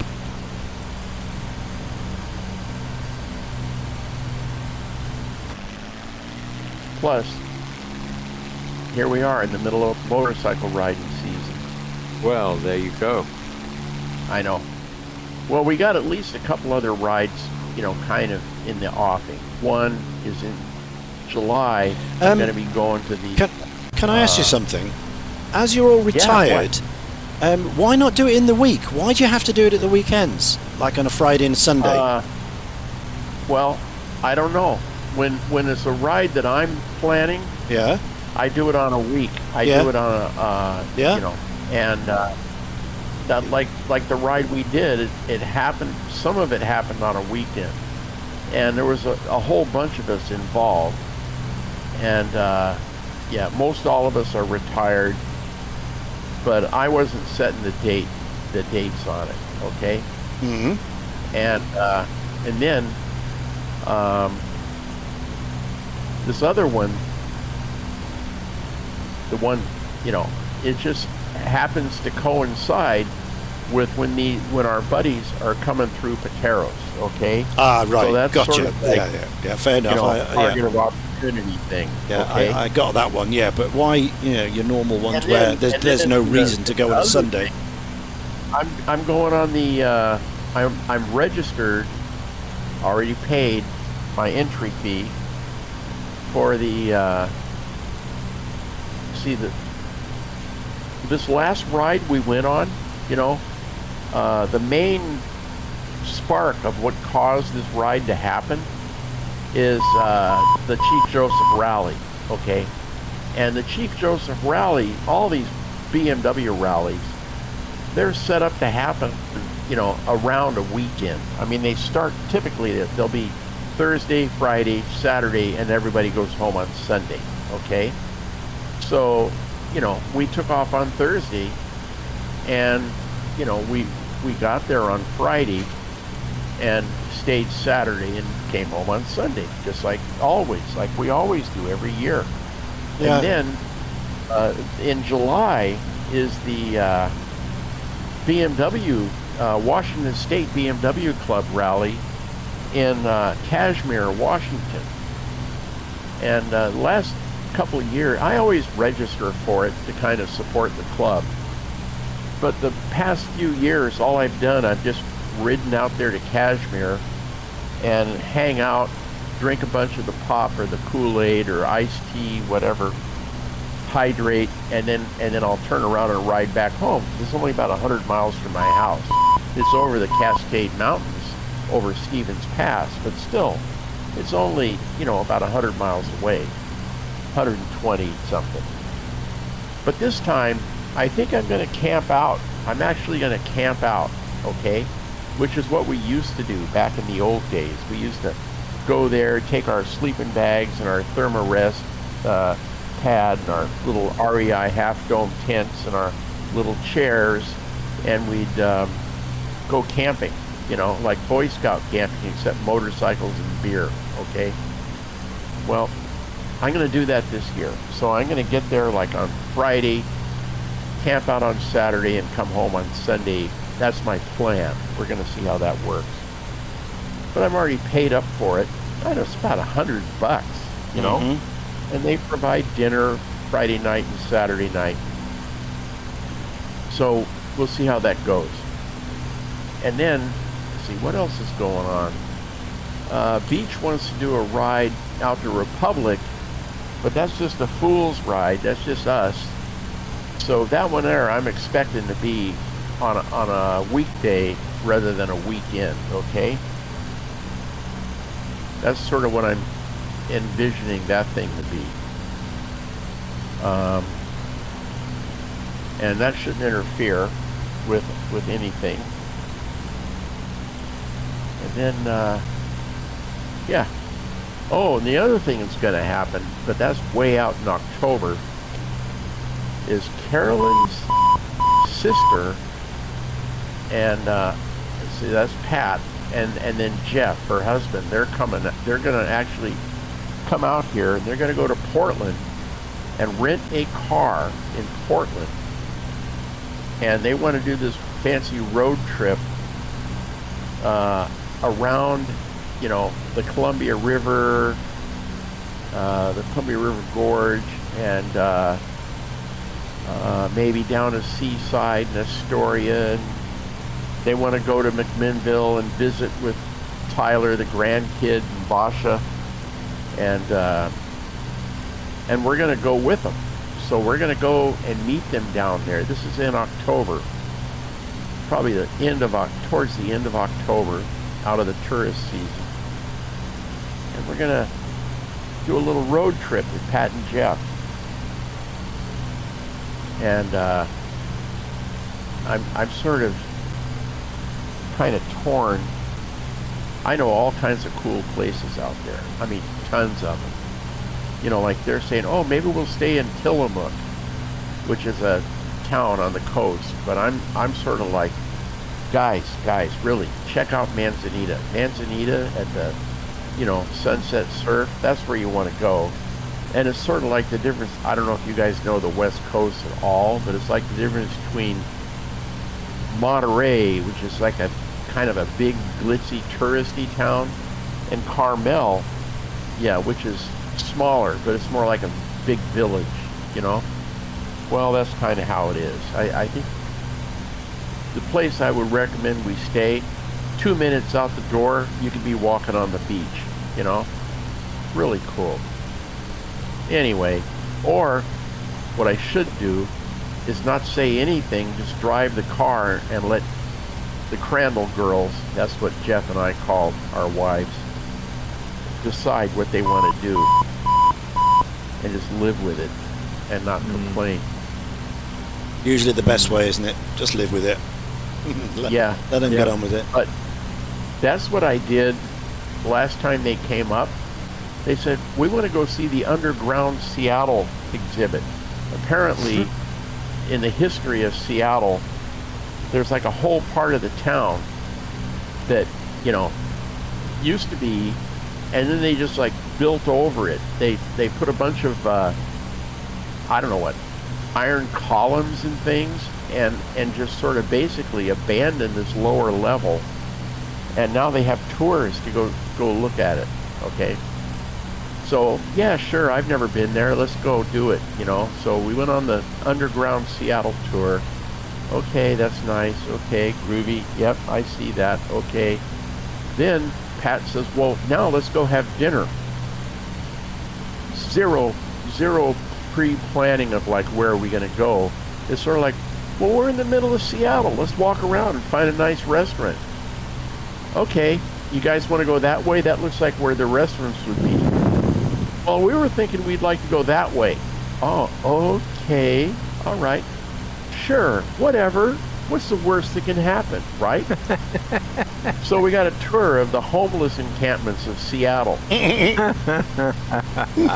Right. You know, expletive. Yeah. Anyway. Well, I mean, if you've got any influence at all of these people who plan your bike rides, say, please, for goodness sake, stay away from the weekends. You know, these BMW people. I don't have any I would influence. imagine, I'm sure there are people who work. In fact, it's possible the majority work, or a substantial number. So weekends are a logical choice in that situation. Yeah, I know. Sadly. Those fools. Yeah, it's no good. Yeah. The roads are far busier, you know. I'm sure you'll have a better time in the week. Less caravans about and less tourists hogging your roads. Yeah. The worst time to come home over I-90, that's over Snoqualmie Pass, or on Highway 2, which is over Stevens, which you got to take one of those to get home, either that or go anyway, is Sunday afternoon. Yeah. It is just like a zoo. I know. It's unreal. Everyone coming back into town from their weekend away. Yeah. Sucks. Yeah. I used to drive around Southern California a lot, and I noticed that there is a distinct difference between people driving in the week and people driving on the weekends. Yes. Most of the people in the week know where they're going. Yeah. They've done it before. In fact, they probably do it every day. Yeah. Whereas on the weekends, you've got people who have no clue where they're going. They're dodling about. Everyone in the week is busy. Time's money. They're cracking on. But your weekend dawdlers. The only thing they know is that they're trying to get around the Prius that's in front of them. That's the only thing. And they don't realize that there's 5 more Priuses just up ahead. Just up ahead, absolutely. Yeah, same here. I read an article yesterday about the German autobahn. Somebody wrote in and said, you know, why doesn't everybody go 150 miles an hour all the time? And apparently there's an organization over there, can't remember what it is, but every year or every couple of years, they conduct a test. They drive 1,000 kilometers in 2 cars. One of them is supposed to do it as quickly as possible without breaking any laws. Yeah. The other is supposed to just drive, you know, as they feel like. Yeah. And the difference over 1,000 kilometers was 20 minutes. Yeah. Yeah, not because much. At the higher speed you burn more gas, and over long distance you have to stop more often. So stopping to gas up just adds to the time, obviously, that you could be rolling down the road at 60 miles an hour or whatever. And my experience was, even running long distance up and down to LA, it's not worth speeding. If you do get stopped, you'll spend a lot more time talking to the cop than you're ever likely to save. Oh yeah, and people don't know that. And you're frazzled. You know, you're always looking over your shoulder, looking round. It's absolutely you know, well, on a motorcycle, you have to do that anyway. Yeah, well, that's true. I mean, you're right, Ian. I remember I used to routinely speed. And then when I decided to go to the speed limit, or, you know, a little bit above or whatever, it was like a weight was lifted off my shoulders. That's it, I don't have to check the mirror every 5 seconds or watch that on-ramp to make sure nobody poised up there to die. and the cameras that pop up every couple of miles, you know? Fortunately, I- those are not an issue in most of the states. There are no speed cameras. Ah, but, right. Here they are, especially these certainly not average on ones. the freeways. Yeah. Oh God, those things. I They're mean, horrible. wow. Yeah. You're turning Mile into after mile after mile of 50 miles an hour, and you cannot, you cannot get away with it. Right. Yeah. Right. Well, okay, here's the deal. I like to be about the third fastest thing out there, okay? Yeah. Okay. And, I mean, it's like, yeah, every car that you pass or passes you is, granted, it's a potential for some sort of bad thing to happen, right? Yep. So, like my philosophy is to not, try to minimize the amount of time spent anywhere near any of those cars. Okay. Mm-hmm. That's my general plan, and in so doing, I've also got another little side thing to that, which is it's easier to avoid traffic if you're gradually passing most of the cars instead of some of the cars are passing you and you're passing some of the cars and other cars are all that other stuff that's happening. But if you're like kind of like, I don't know what, in charge or something, where you're kind of staying away from them, actively staying away from as many cars as you can, but you're gradually moving ahead through them rather than some moving past you, and so, except for the fast guys. The fast guys, they're gone, and they're heading for the cop. And me, I'm trying to just sort of, stay out of trouble, but, kind of maximize the speed and avoid the cars. Mm. But sometimes I'll violate that rule by if I'm in an area where I know there's a lot of enforcement, like going down I-5 towards south of Tacoma, whatever. There's areas where there's always like some kind of motor cop, or something. Then I will actually kind of like get into the clutter, but you got to be really super careful for that. But I'll actually get in amongst a bunch of vehicles, and because that way, I'm just part of the herd, man.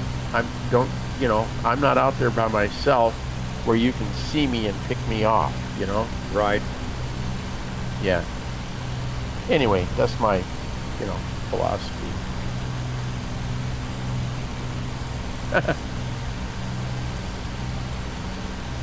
I actually have my mirror in this thing. I put the mirror in it. They let you do that. In the P-40.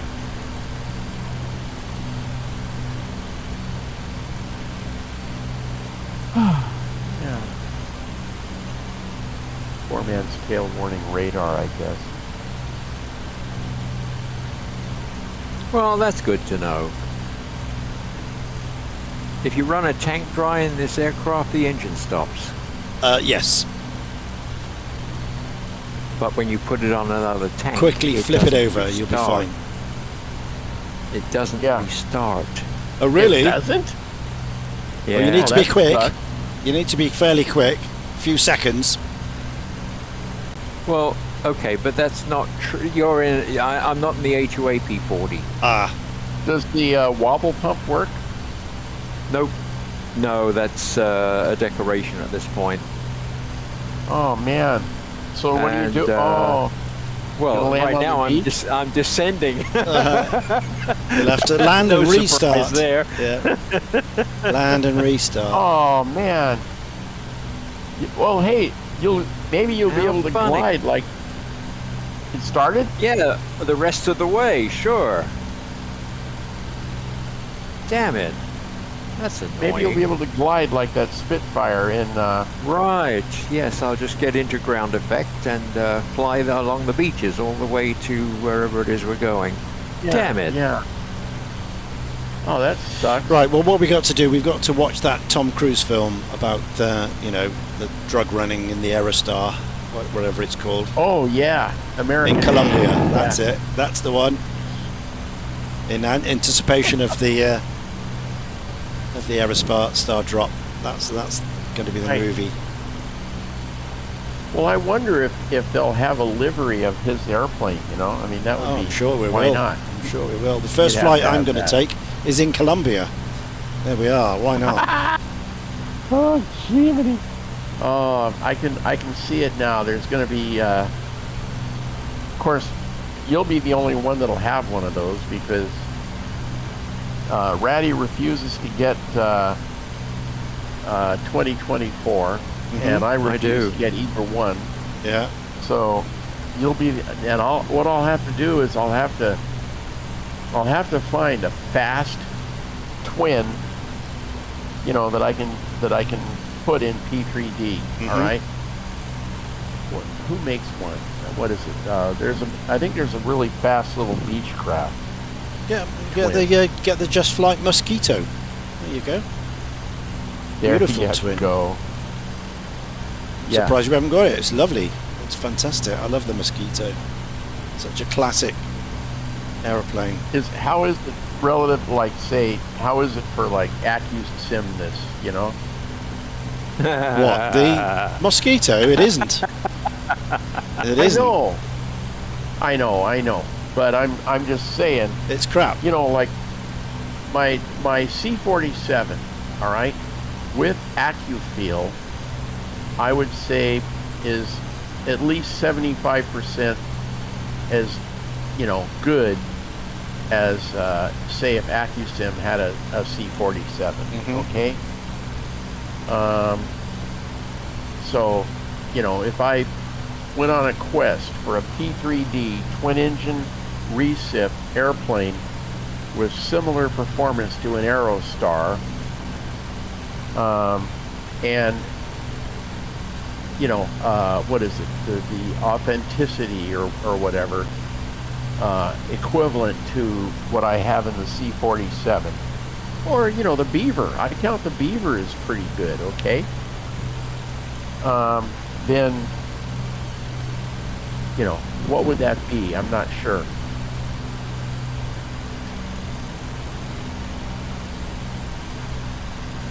I think there's some kind of light little twin-engine Beech. I think it's a Beechcraft that has got pretty darn good performance. It's just, is it decent? Equivalent. No, I mean there's nothing equivalent, is there? Let's be honest. A2A quality. Yeah. But you'll have a model Well, and it'll work, and there you go. No, I mean it's like, okay, the Beaver, we can go on a flight in the Beaver, and I'm not continually bummed due to its just tackiness. Yeah. Okay. Yeah. I'm not continually bummed. Yeah. Same with the C-47. I flew that thing 2 hours yesterday, and it didn't make me unhappy. All right. But when we had that World War I, get a hold of a World War I type airplane and go on a flight, I couldn't find anything decent. Mm-hmm. And I mean, there was nothing, that I didn't really dislike flying. Now, so what I need to find is something, I know it's impossible to get an A2A quality airplane, but something this is There's pretty close nowadays. I mean, a lot of them. Yeah. The like the black square stuff. They're For P3D. right. Yeah. Yeah, you have to work a bit harder because I they're think obviously they're all Duke? old now. Beechcraft Duke, I think, is the airplane. Let me see here. How about the Milviz 310R? Yeah. Or 310, I'm not sure if Yeah, it's I an mean, R.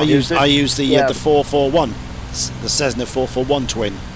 That's really nice. I don't want to have to like every 20 minutes go into like 2 times or 4 times in order to catch up to the Aerostar.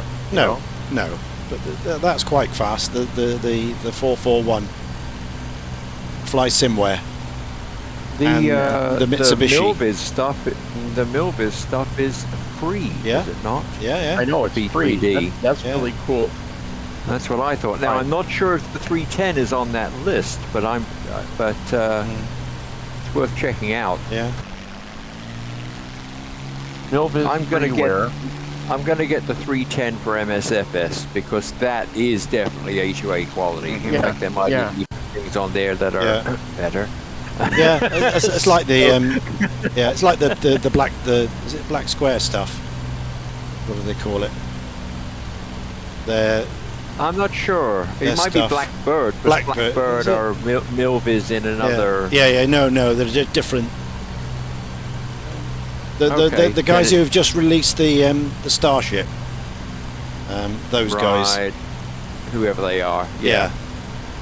So they got the 310 Redux, which I don't think it's going to be fast as the Aerostar. It's probably going to be about 50 mile an hour slower.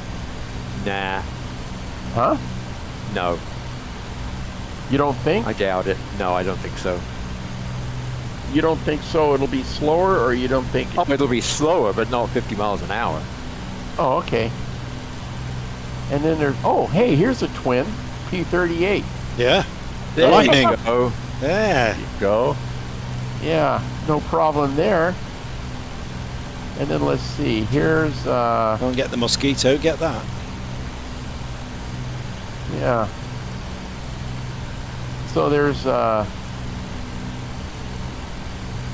310 Redux, but it's only for V4, doesn't it? They don't have it for V5. Yeah, it might be able to work. Bummer. Might be able to make it work. Yeah. You might take a chance. I tried. well, it's I tried free. to do this flight in V6 today, but the P-40 doesn't work in V6, unfortunately. What does it not do? Throttle. Power. Oh. Power's not Well, then squared away. there's a beach. What is it? Baron? Not a Baron. What is it? It's a Beechcraft B55, whatever that is. It's a Baron. Baron. Okay. Yeah. So, and that's probably slower than an Aerostar. I can check it out. But let me see here. Beech Craft Duke P3D P5. Enter. Let's see who's got one of those. Real Air Turbine Duke V2. Let's see here. Oh, Orbix. Orbix has it. Maybe it's on sale. Sim Market, AvSim. All right, I'm going to open up a new tab here. V5 Duke Turbine. Yeah, this might be it. This might be the way to go. Okay, I wonder if that's any good. Yeah, that's the one I was thinking about. All right, so maybe, all right, let me write this down. Since Orbix is having a sale,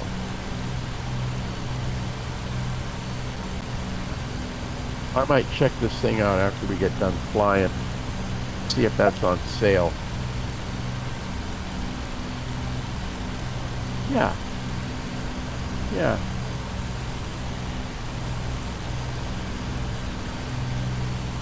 Okay. I'm going to check it out later. But I've written it on my hand so I won't forget. So you think we might have twin engine aircraft flights? Of course. drug runs into Colombia How and could we such? not? Huh? I'm sure we will. How could we not? Yeah, it will take its place in the hangar like all the others and do the rounds. Okay. Well, I'm going to scope it. Yeah.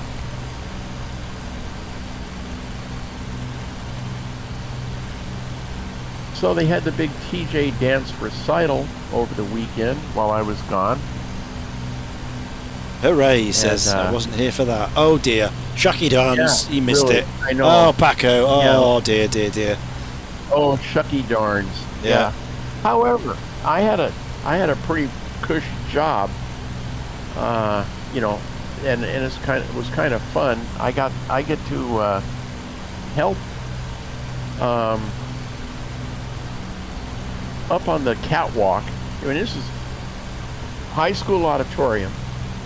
So up on the catwalk, I'm there with Butch and Randy, and they're running spotlights, and I'm running the sparkle ball, and all I have to do is sit there, and the catwalk has the best vantage point of all.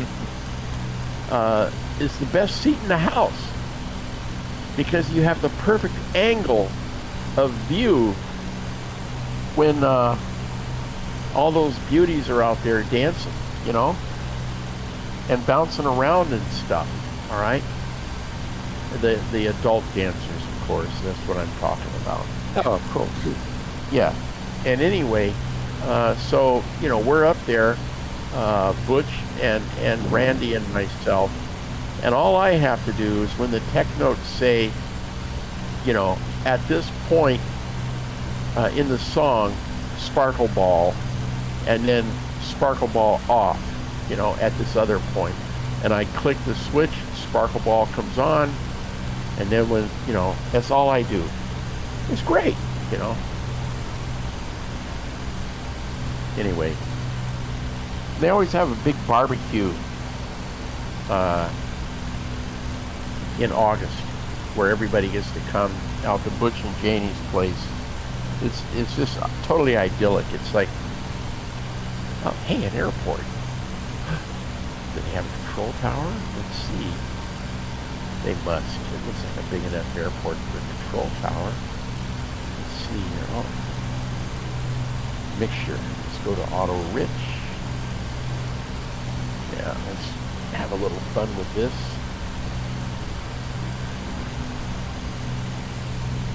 Yeah, there it is. There it is. There's the tower.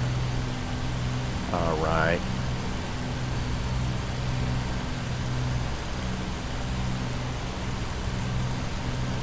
Woo! All right. There we go.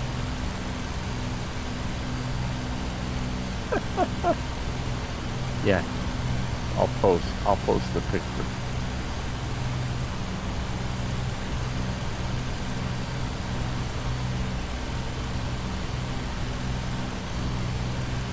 Okay. Got about 10 gallons left of the fuse.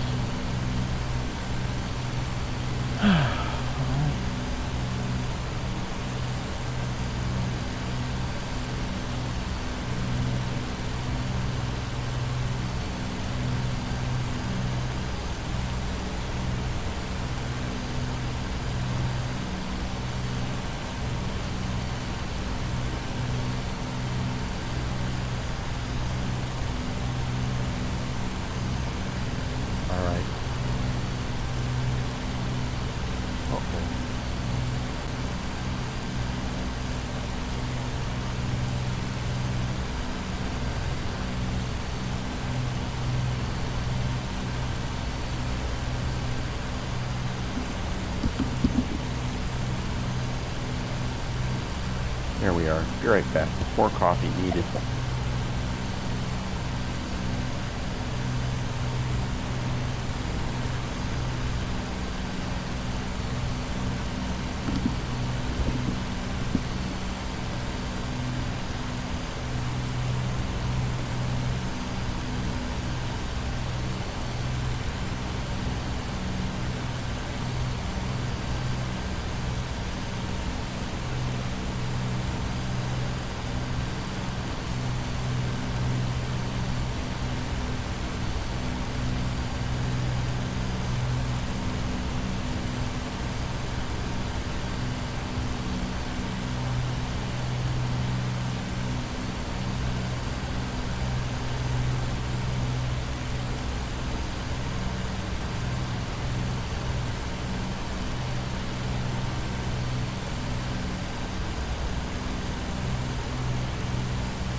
Right, some nice little bits of terrain through here along the coast.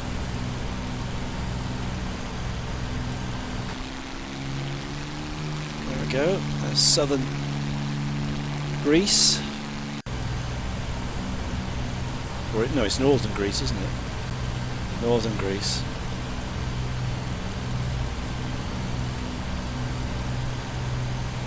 Thessaloniki is the next big town. Thessaloniki. Yeah, next big town.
Falcon 50, FA50 coming soon. It's a nice jet.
Peter, hello mate, welcome on in. Welcome, welcome, welcome. Oh yes, yeah, usual Misfit style, low and, well, not slow today, we're in the A2A P-40s. On our leg 10 of the Mediterranean Basin tour. So we're just about halfway. We've been all the way along North Africa through the Middle East. Now we're turning back towards Gibraltar, but we're in Greece now, in northern Greece, on our way back. Yeah, absolutely, Peter. Yeah, need to chill down, chill down. Get a glass of wine, take it easy.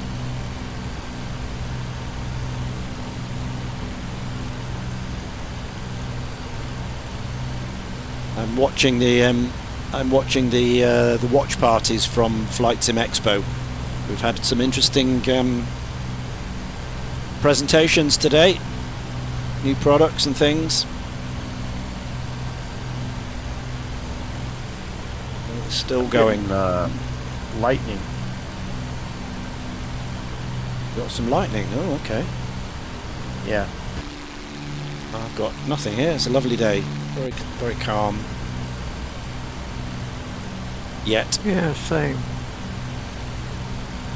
but you can get, you can't get lightning build up in the afternoons, can't you? Yep. Oh yeah. We're going into some rain ahead of us. There's some rain ahead.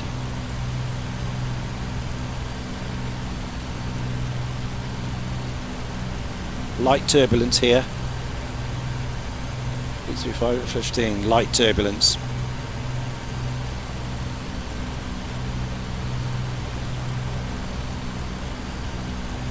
And there's the rain that goes with it. Oh right, yeah, the Aerostar. Yeah, it's good, mate. Yeah, that's coming soon. Coming in, well, July, he said. So it's July next week, isn't it? So expect it to drop any time now.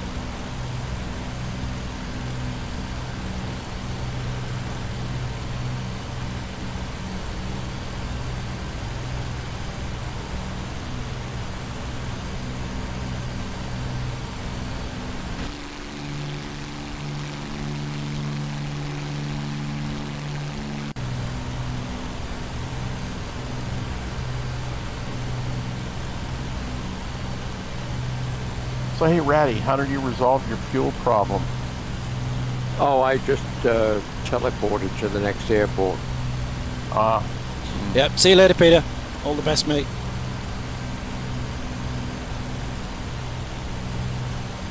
That's one of the curious things about these about MSFS. If you pull the mixture to idle cutoff and then put it back to rich, the engine stops regardless. Oh. Oh, okay. And it happens with the fuel sometimes too. I suspect if I had the fuel pump on, it would have made a difference. Not not that it would in real life, No. but in the sim, I've had trouble with one of my airplanes switching tanks. If I don't put the fuel pump on when I switch tanks, it has to go through an off detent. Right. And so it turns the fuel off and it doesn't come back on again. If you have the fuel pump on, you don't have that problem. No.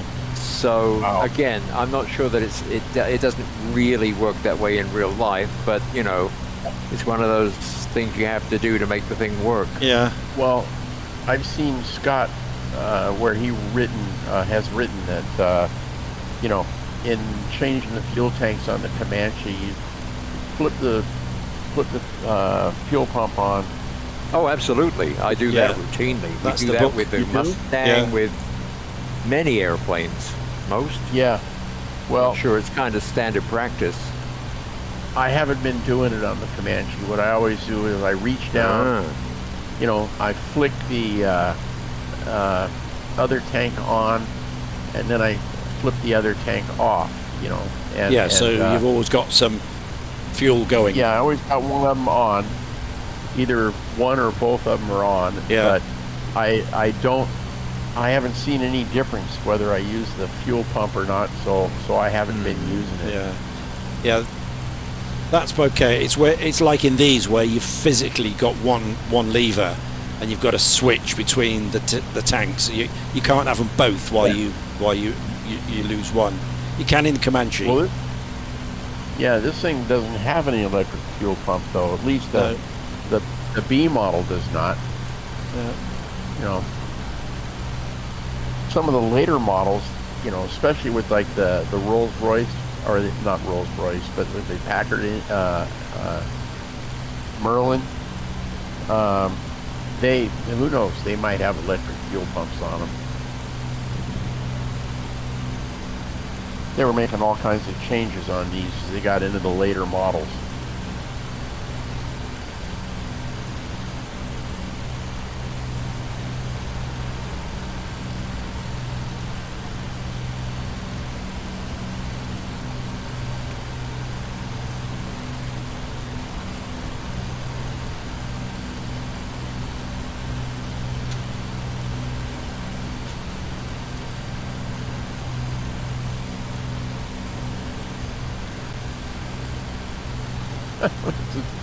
Classic, man. About every second, I'm getting this big blast, or every 5 seconds, a zap of light from lightning. Really? Mm-hmm. Well, Nice. nothing. I'm just getting some rain, but no clouds. That's the thing. What's going on there? Well, I got clouds up above. There's a, Very light. you know, a broken. Well, I got like a broken layer up there. Yeah. Well, I don't know. Maybe more like heavy scattered. It's between scattered and broken. Mine's sort of light. Few, I call them. Very few. This is good. I'm having a great time.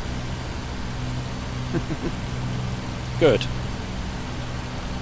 Well, it's way better than worrying about garage doors and stuff.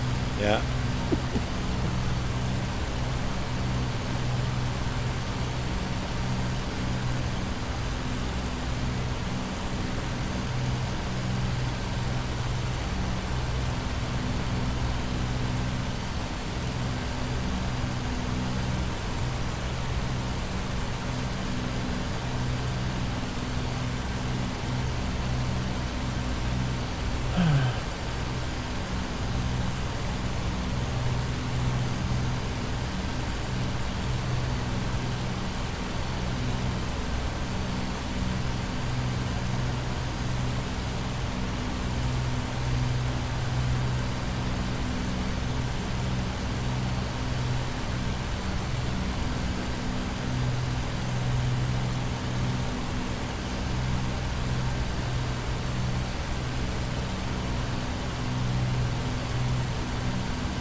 All right. I just checked on the parametrics continuum here, and my Palele guy has certified his report, so that's good. Now I just got to get that other guy on the ball. Hawaii, that's like they're, you know, like 3 hours earlier than Pacific Coast time. So for them, it's like 10:18, something like that.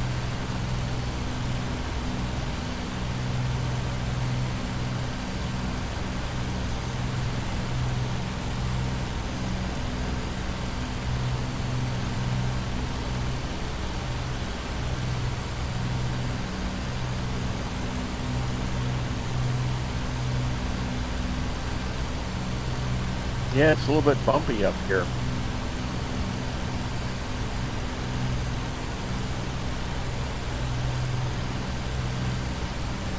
Yeah, quite bumpy. Man, I hope this doesn't cause a crash or something. I mean, not of my airplane, but of the sim. I wonder if I get lower, if it's still bumpy when I get down low. Let's see.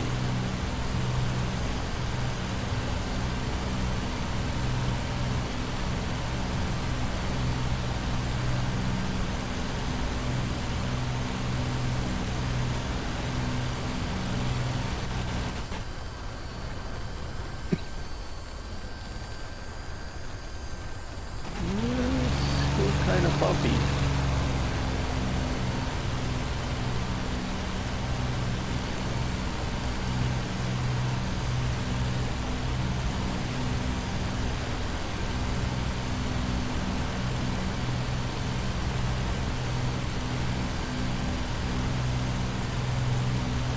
And I'll go back up.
Yeah, almost overheated my engine. I was running this thing a little bit hard, about 32 inches, and I had the radiator flaps. I had the cowl flaps not closed, but I had them in the first red position. Yep. High speed. Yeah, the high speed cruise setting. And I looked, and it was just creeping above that little red line. Yeah. So on the oil temp. Yeah. So I'm getting her back into the green. I don't want to stress out the motor. No. Have to land at Thessaloniki or somewhere. Thessaloniki, whatever.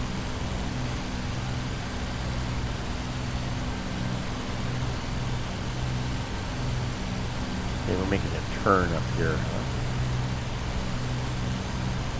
Yeah, follow the road through the pass here. Oh, that's what I'm doing. Follow the yellow brick road. That's it. Over the top. And the other side.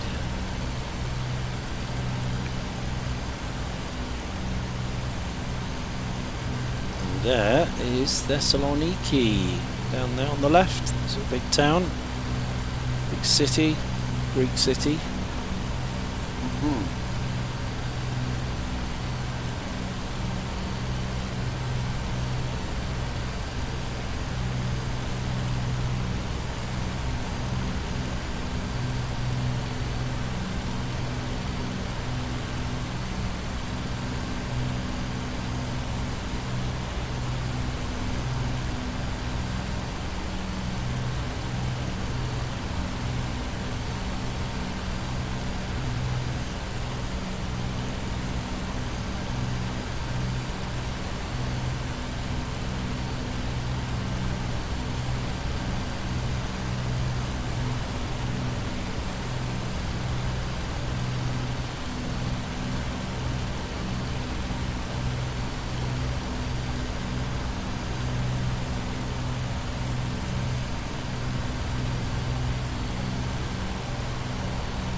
Yeah, we're back in the green now. And did you create that by pulling back on the power or opening up the cowl flaps, or both? A bit of both. Bit of both. See, put them cowl flaps open, it slows you down a bit. That's not good. No.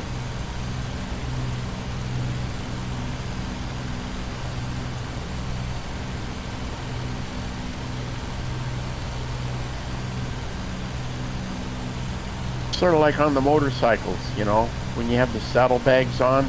Yeah. You can't go quite as fast, and the fuel mileage drops just a skosh. Although I had the bags on that RS when I hit 127 miles an hour on Highway 395 that time.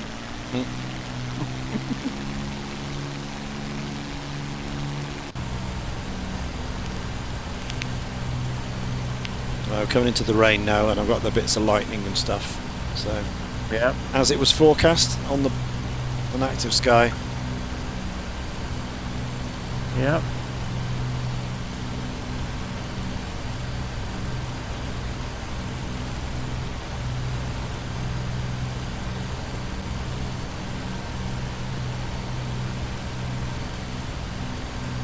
Well, at least we don't have screaming passengers, huh? Really? Man, that was classic that time.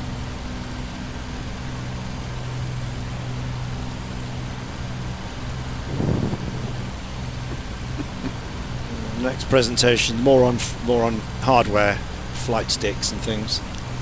There's a lot of that. Same. It was the same when I went to Holland for the FS weekend.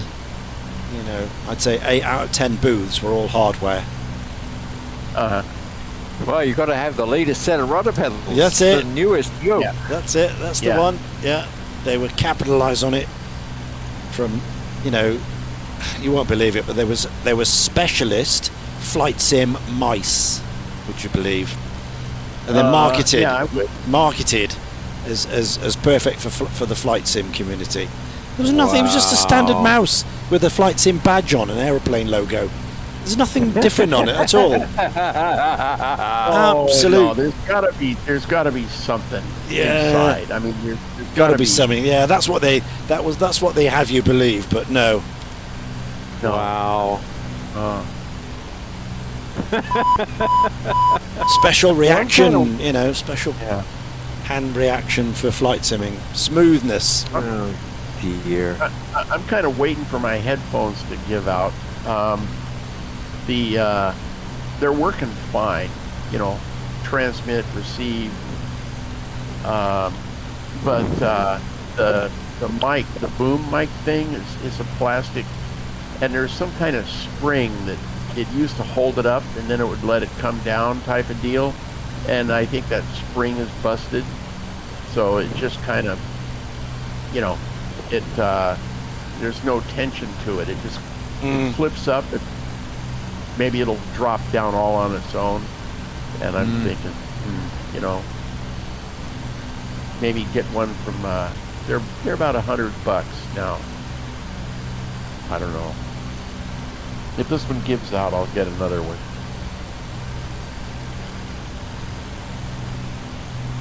See, now that's a little bit of a difference here with flight sim versus motorcycles. I tend to, you know, get the spare stuff, you know, like a spare battery, air cleaners, oil filters. I have all that stuff sitting on a shelf just waiting for the motorcycle. Yeah, well, you know, that stuff is consumables, isn't it? So you're going to use it. Whereas headphones is, you know, is plant, is assets. You don't expect it to wear out. Well, Really? I have Like- spares for everything. I've got 2 joysticks, 2 throttle quadrants, 2 sets of there you pedals, go. There you go. 2 two computers, 2 monitors. There we are. Yeah. Just ready In in case. case I need, you know, instant backup. Yeah. There you go. Well, I've got. Hey, I was real happy that I had that spare battery. There's this Yuasa batteries, and if you go to a motorcycle store and you say, "Hey, give me a new battery for a whatever," they'll give you one that's like already been charged up.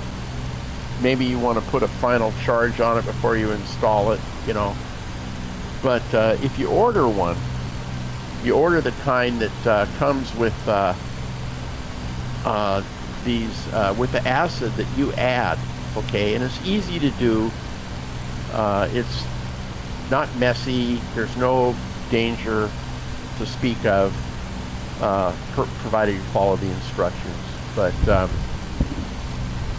you know, so you can have the thing sitting on a shelf for several years.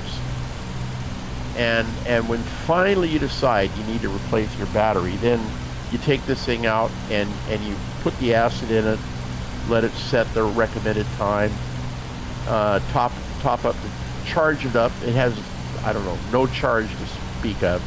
Charge it up till the little green lights are on your charger, and then install it, you know. So fortunately, I had one of those sitting on the shelf when my battery decided it was done, and I could replace it for the next day's, you know, adventure. That's the kind of thing I like to have on standby.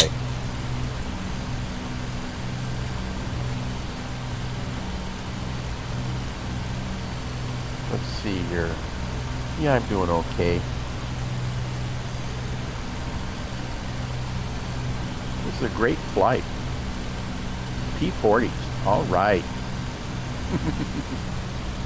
I had a feeling you'd enjoy that aspect. Yep. Oh, yeah. Oh, yeah.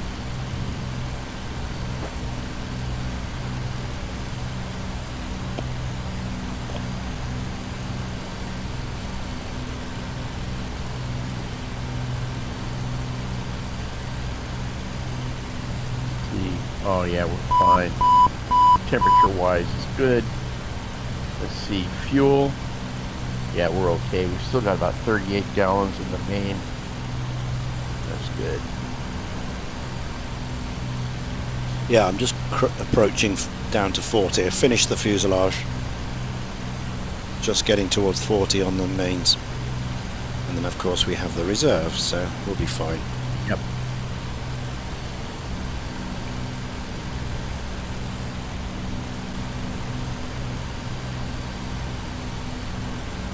Right, so we see the little gap here ahead of us, so we dart through there, I see that gap. and then some more. Find a lake and round and about and round a mountain and then head south to Venice, to the end. Ah, Venezia, just in time for the wedding. Yep. So, Ratty, that's Venice, 40 Athens, I mean, flight. Venice. What am I talking about? Ah, Athens. Athens. Athens. Yes, you were saying, Paco. Is it a B model, C model?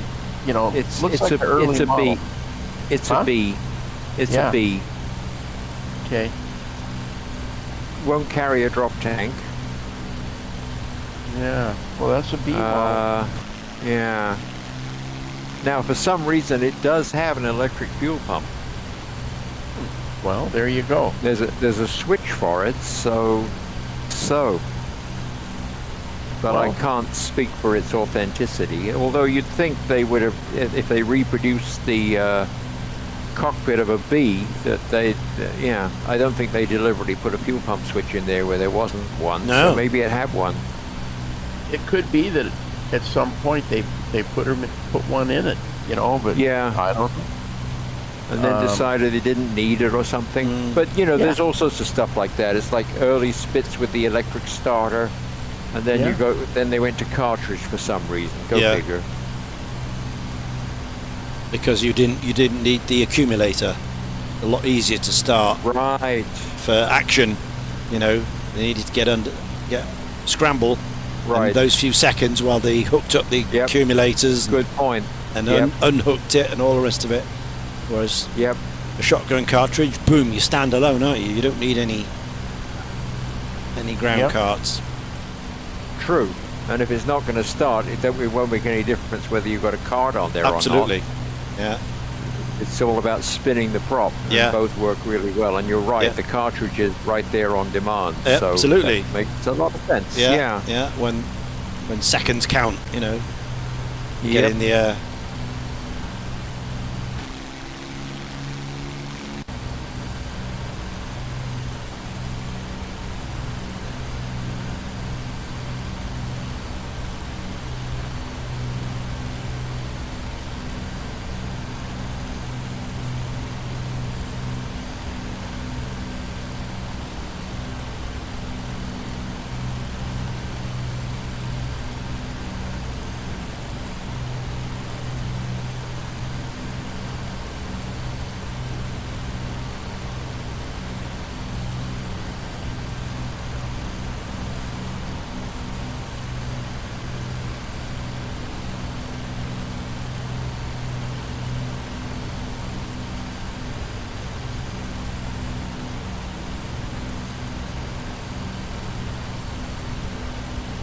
Nice valley.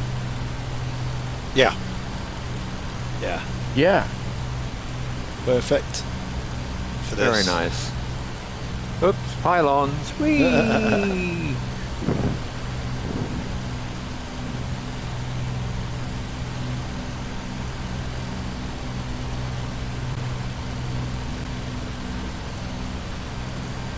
Right, I've got to get hold of the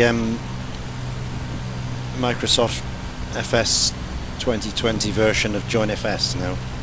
Test that for future. Uh-huh.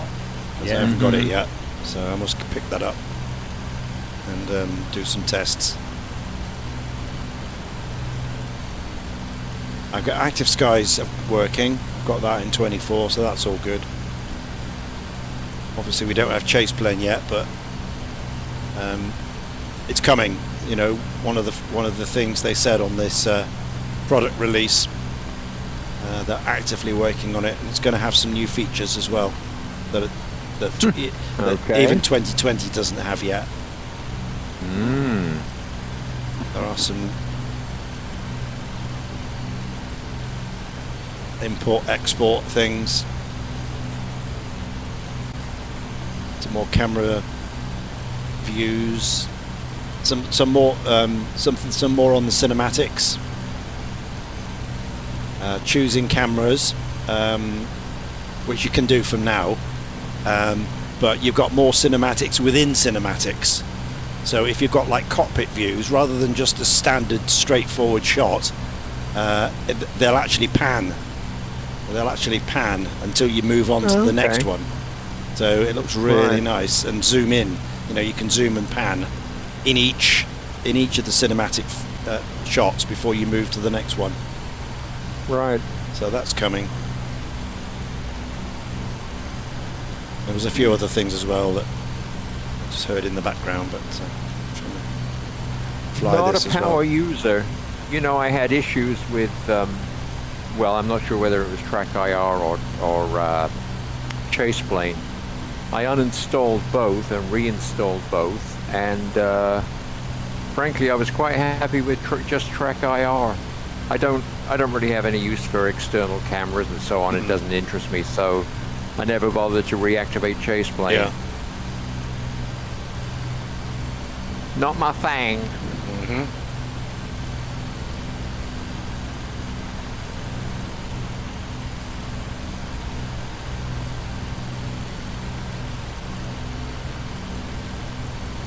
I am actually amazed that you guys have never gotten into Track IR.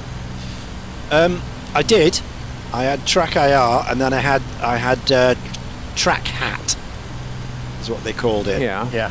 And I tried it, and yeah, it was okay, but to me, I got seasick. And my viewers didn't like it on the Twitch, you know, because the views were all over the place.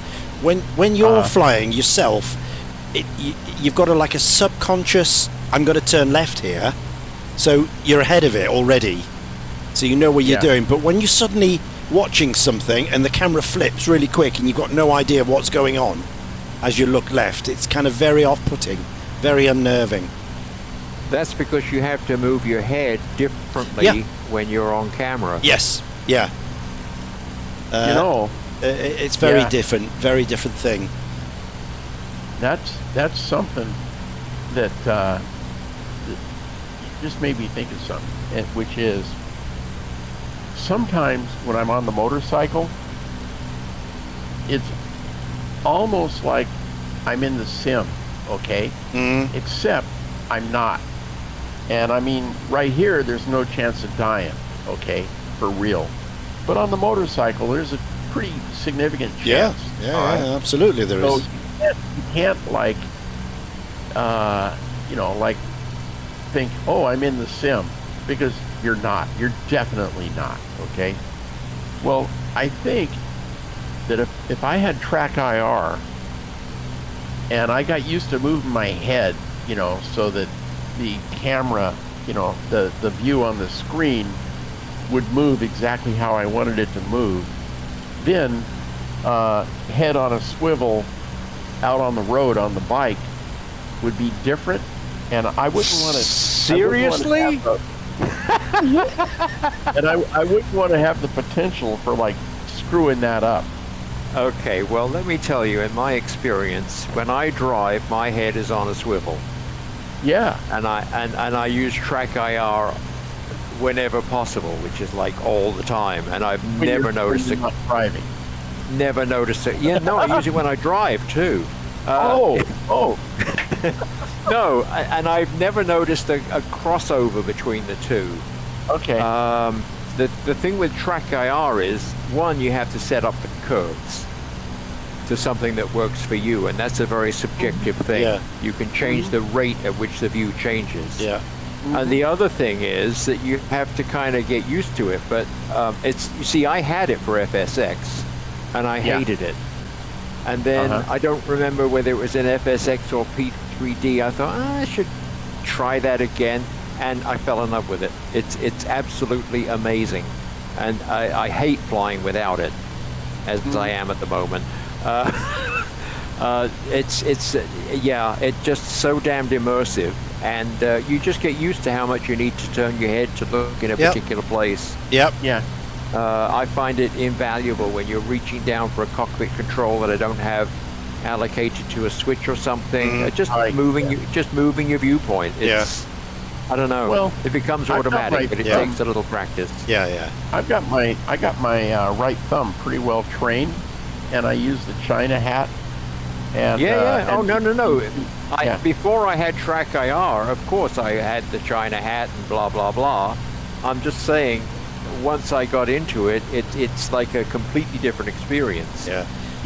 I found it really useful when you're doing circuits, to look behind you. Oh yes, absolutely. When you're lining up, that is brilliant, rather than having to drag the camera around and drag it back. Yep.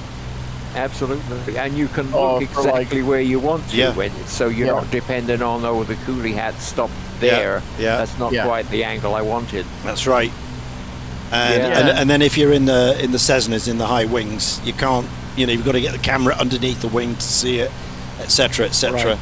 Well, it was routinely on some of the birds with a long nose on approach. I actually, get up in my chair and peer over the nose. Yeah. Because you can do that. Yeah, you can. Got that kind of mobility. You can. Well, I think in a real airplane, if you were really flying, some airplanes, the seat adjusts, and you can set the seat higher. Like in a T6, you can do that. Yeah. Oh, sure. I'm just saying momentarily. I want to peek over the nose, or see where around that cockpit frame member or whatever. Where the edge of the runway is and everything. Yeah. Like when I'm driving the Bronco and I go to make a left turn, it's got an airbag thing in the windshield post. So I'll move my head and I'll look out the side window as I'm making a left, from a stoplight, and or something. Yeah. Just to see.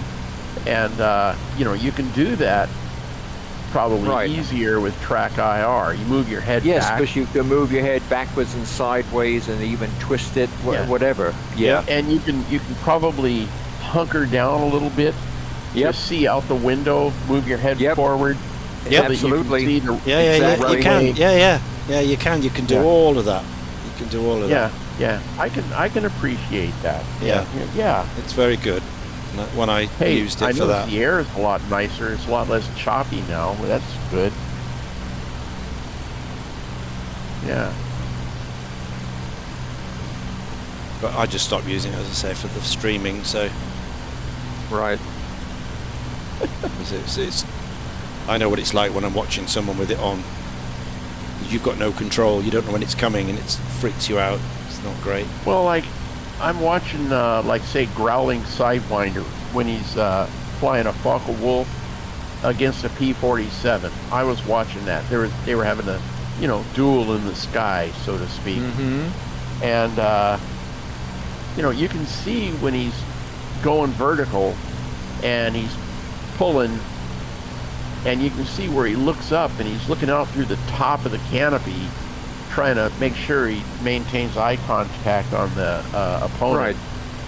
Right. It's Track IR, And it's set up, the curves are right, and he's probably conscious of the fact that he's recording or broadcasting, and he knows what it can look like. On the rare occasions that I've done videos, there is a freeze button. So when I want to look down at the keyboard, you can. I just hit the freeze button and look down, and then look back up and unfreeze it. Yeah, absolutely. Yeah, there is, and then there's the reset button, isn't there? Straight and forward and all that. Yeah, I can see where you definitely want to have that freeze button. So, like you say, you can, whichever way you're looking, but you need to look, like you say, at the keyboard. Hit that freeze button, maybe on a momentary on switch, and then do your deal, and then you're right back to where you left off. Or like, like Ian said, there's a center button, which right now I use the thumb button on the top of my stick for that, because we're not dropping bombs or anything, I'm not shooting Well, I rockets. guess in that regard, I have two center buttons. I've got one on the stick for the view, and I have another one dedicated to track IR, so that it recalibrates. Like, whatever. If you change your seat position, sometimes you need to reset the center to zero. Yeah. And I have a dedicated button for that too. I've got my trigger on the stick set up on the P-40 that operates the hydraulic pump for landing gear and such. And in the Bonanza, I've got that set up for the CWS, disconnect on the autopilot. So, like, if you want to change altitudes, then you dial in your new altitude, and then you pull that trigger, and it disconnects it, and then you drop the nose a little bit or pick it up a little bit, and then back on it, and you're in your altitude change. Yeah. Which I find sometimes is easier than trying to fiddle with the buttons and put in a sign, 500 feet per minute or whatever. You just pull the trigger, change the nose, and let autopilot do the thing. Not here though, no sir. The latest presentation is the Tobii Eye Tracker at the Expo. Tobii Eye Tracker 5 and all the new features it's done. They're demoing now. What does that do? It's like Track IR, but it's eye tracker instead. Eye tracker. Yeah. Tracks your eyes. Yeah. And not your hat thing. What do you think of that compared to Track IR? I wonder if that's better. Yeah, I mean, these ones are very, very accurate now. These guys. Well, later must be better, right? Yeah, but tracking your eyes, does that mean as you turn your head, it tracks where your eyes are? Or does it mean it tracks where your eyes are pointing?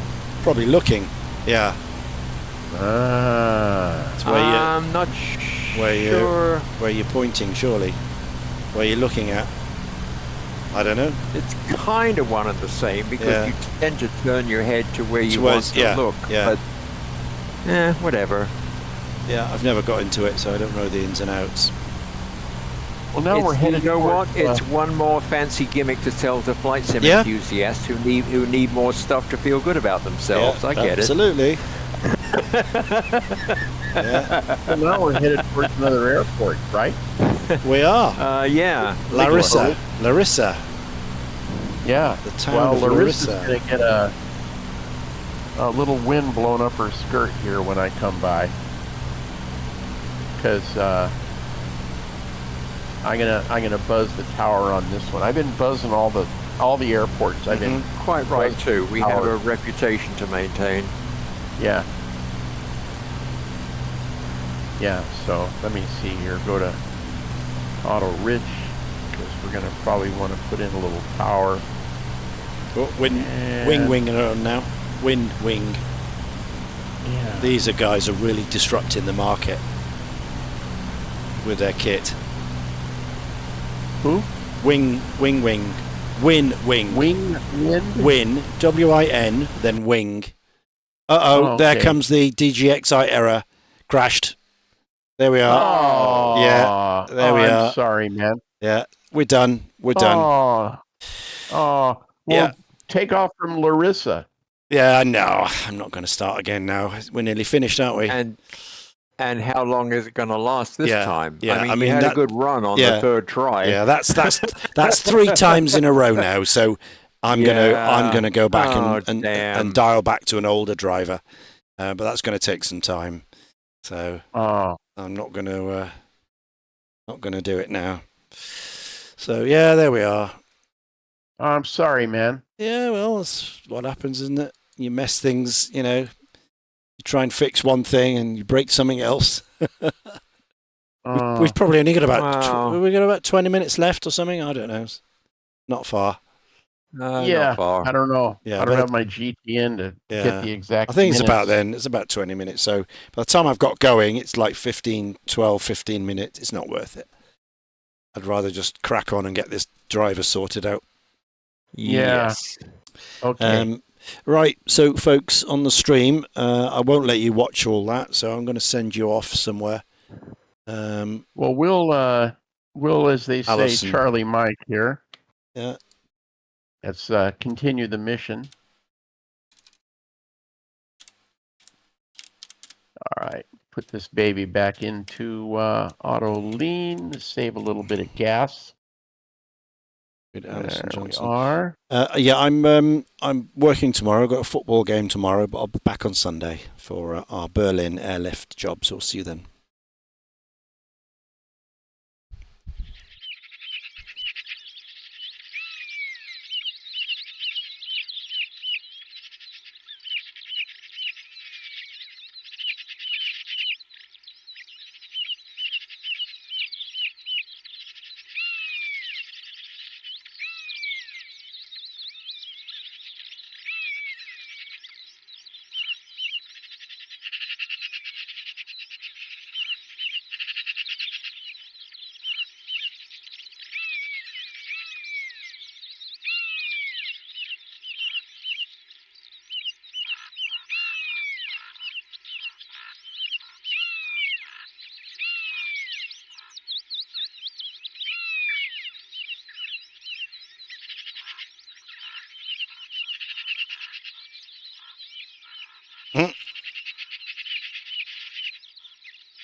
Right.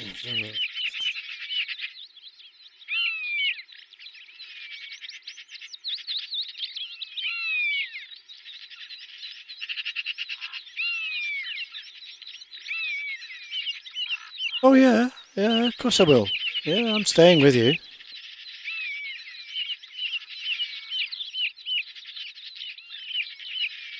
Well, I mean, I'm going to get the download the drivers now, but I won't do any updates because that means switching off and resetting. So I will disappear. So I will prep it, and then once we're off, then I'll carry on and do it.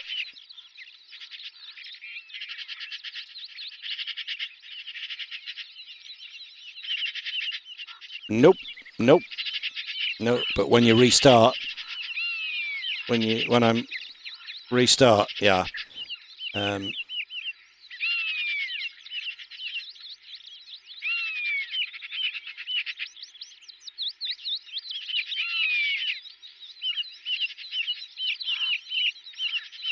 Yes, because you've got to restart in safe mode. So it doesn't load any drivers because now all the drivers are loaded now and in use. So if you restart your computer in safe mode, there are no drivers loaded. Nothing's loaded, so they're free. Then you use display driver uninstaller DDU, and that clears out all the drivers, all the registry, all the cache, everything located with that driver. Completely wipes it clean. Then you install the new one. Then you restart, and then it picks up the new one, and away you go.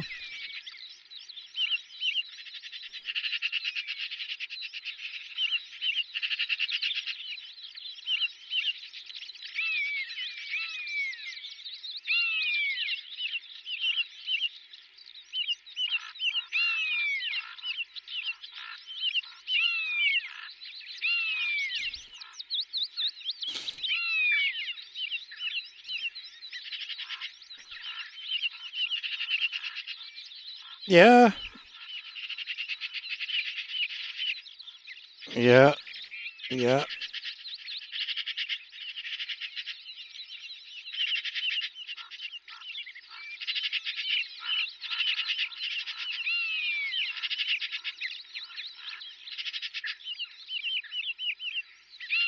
Yeah, they absolutely. Yeah, no, but that's the right way to get rid of it.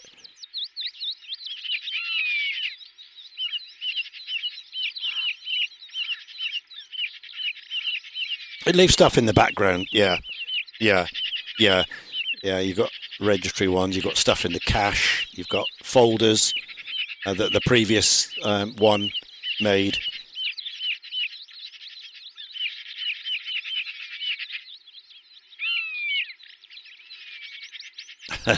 Yeah, yeah,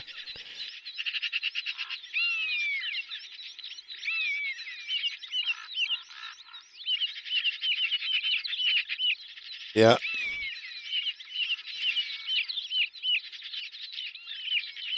yeah. Okay, well, here's the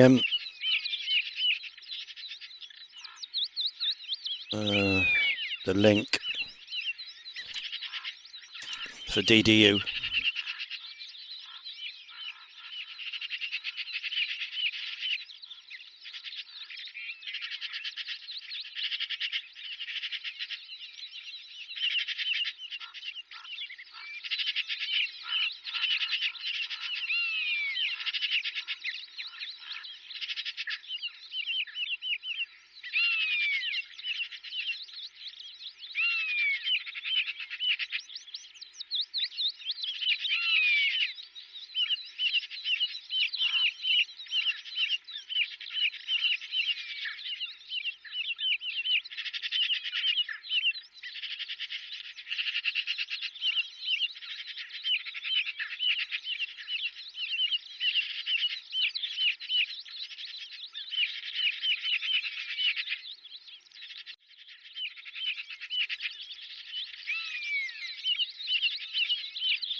Mm.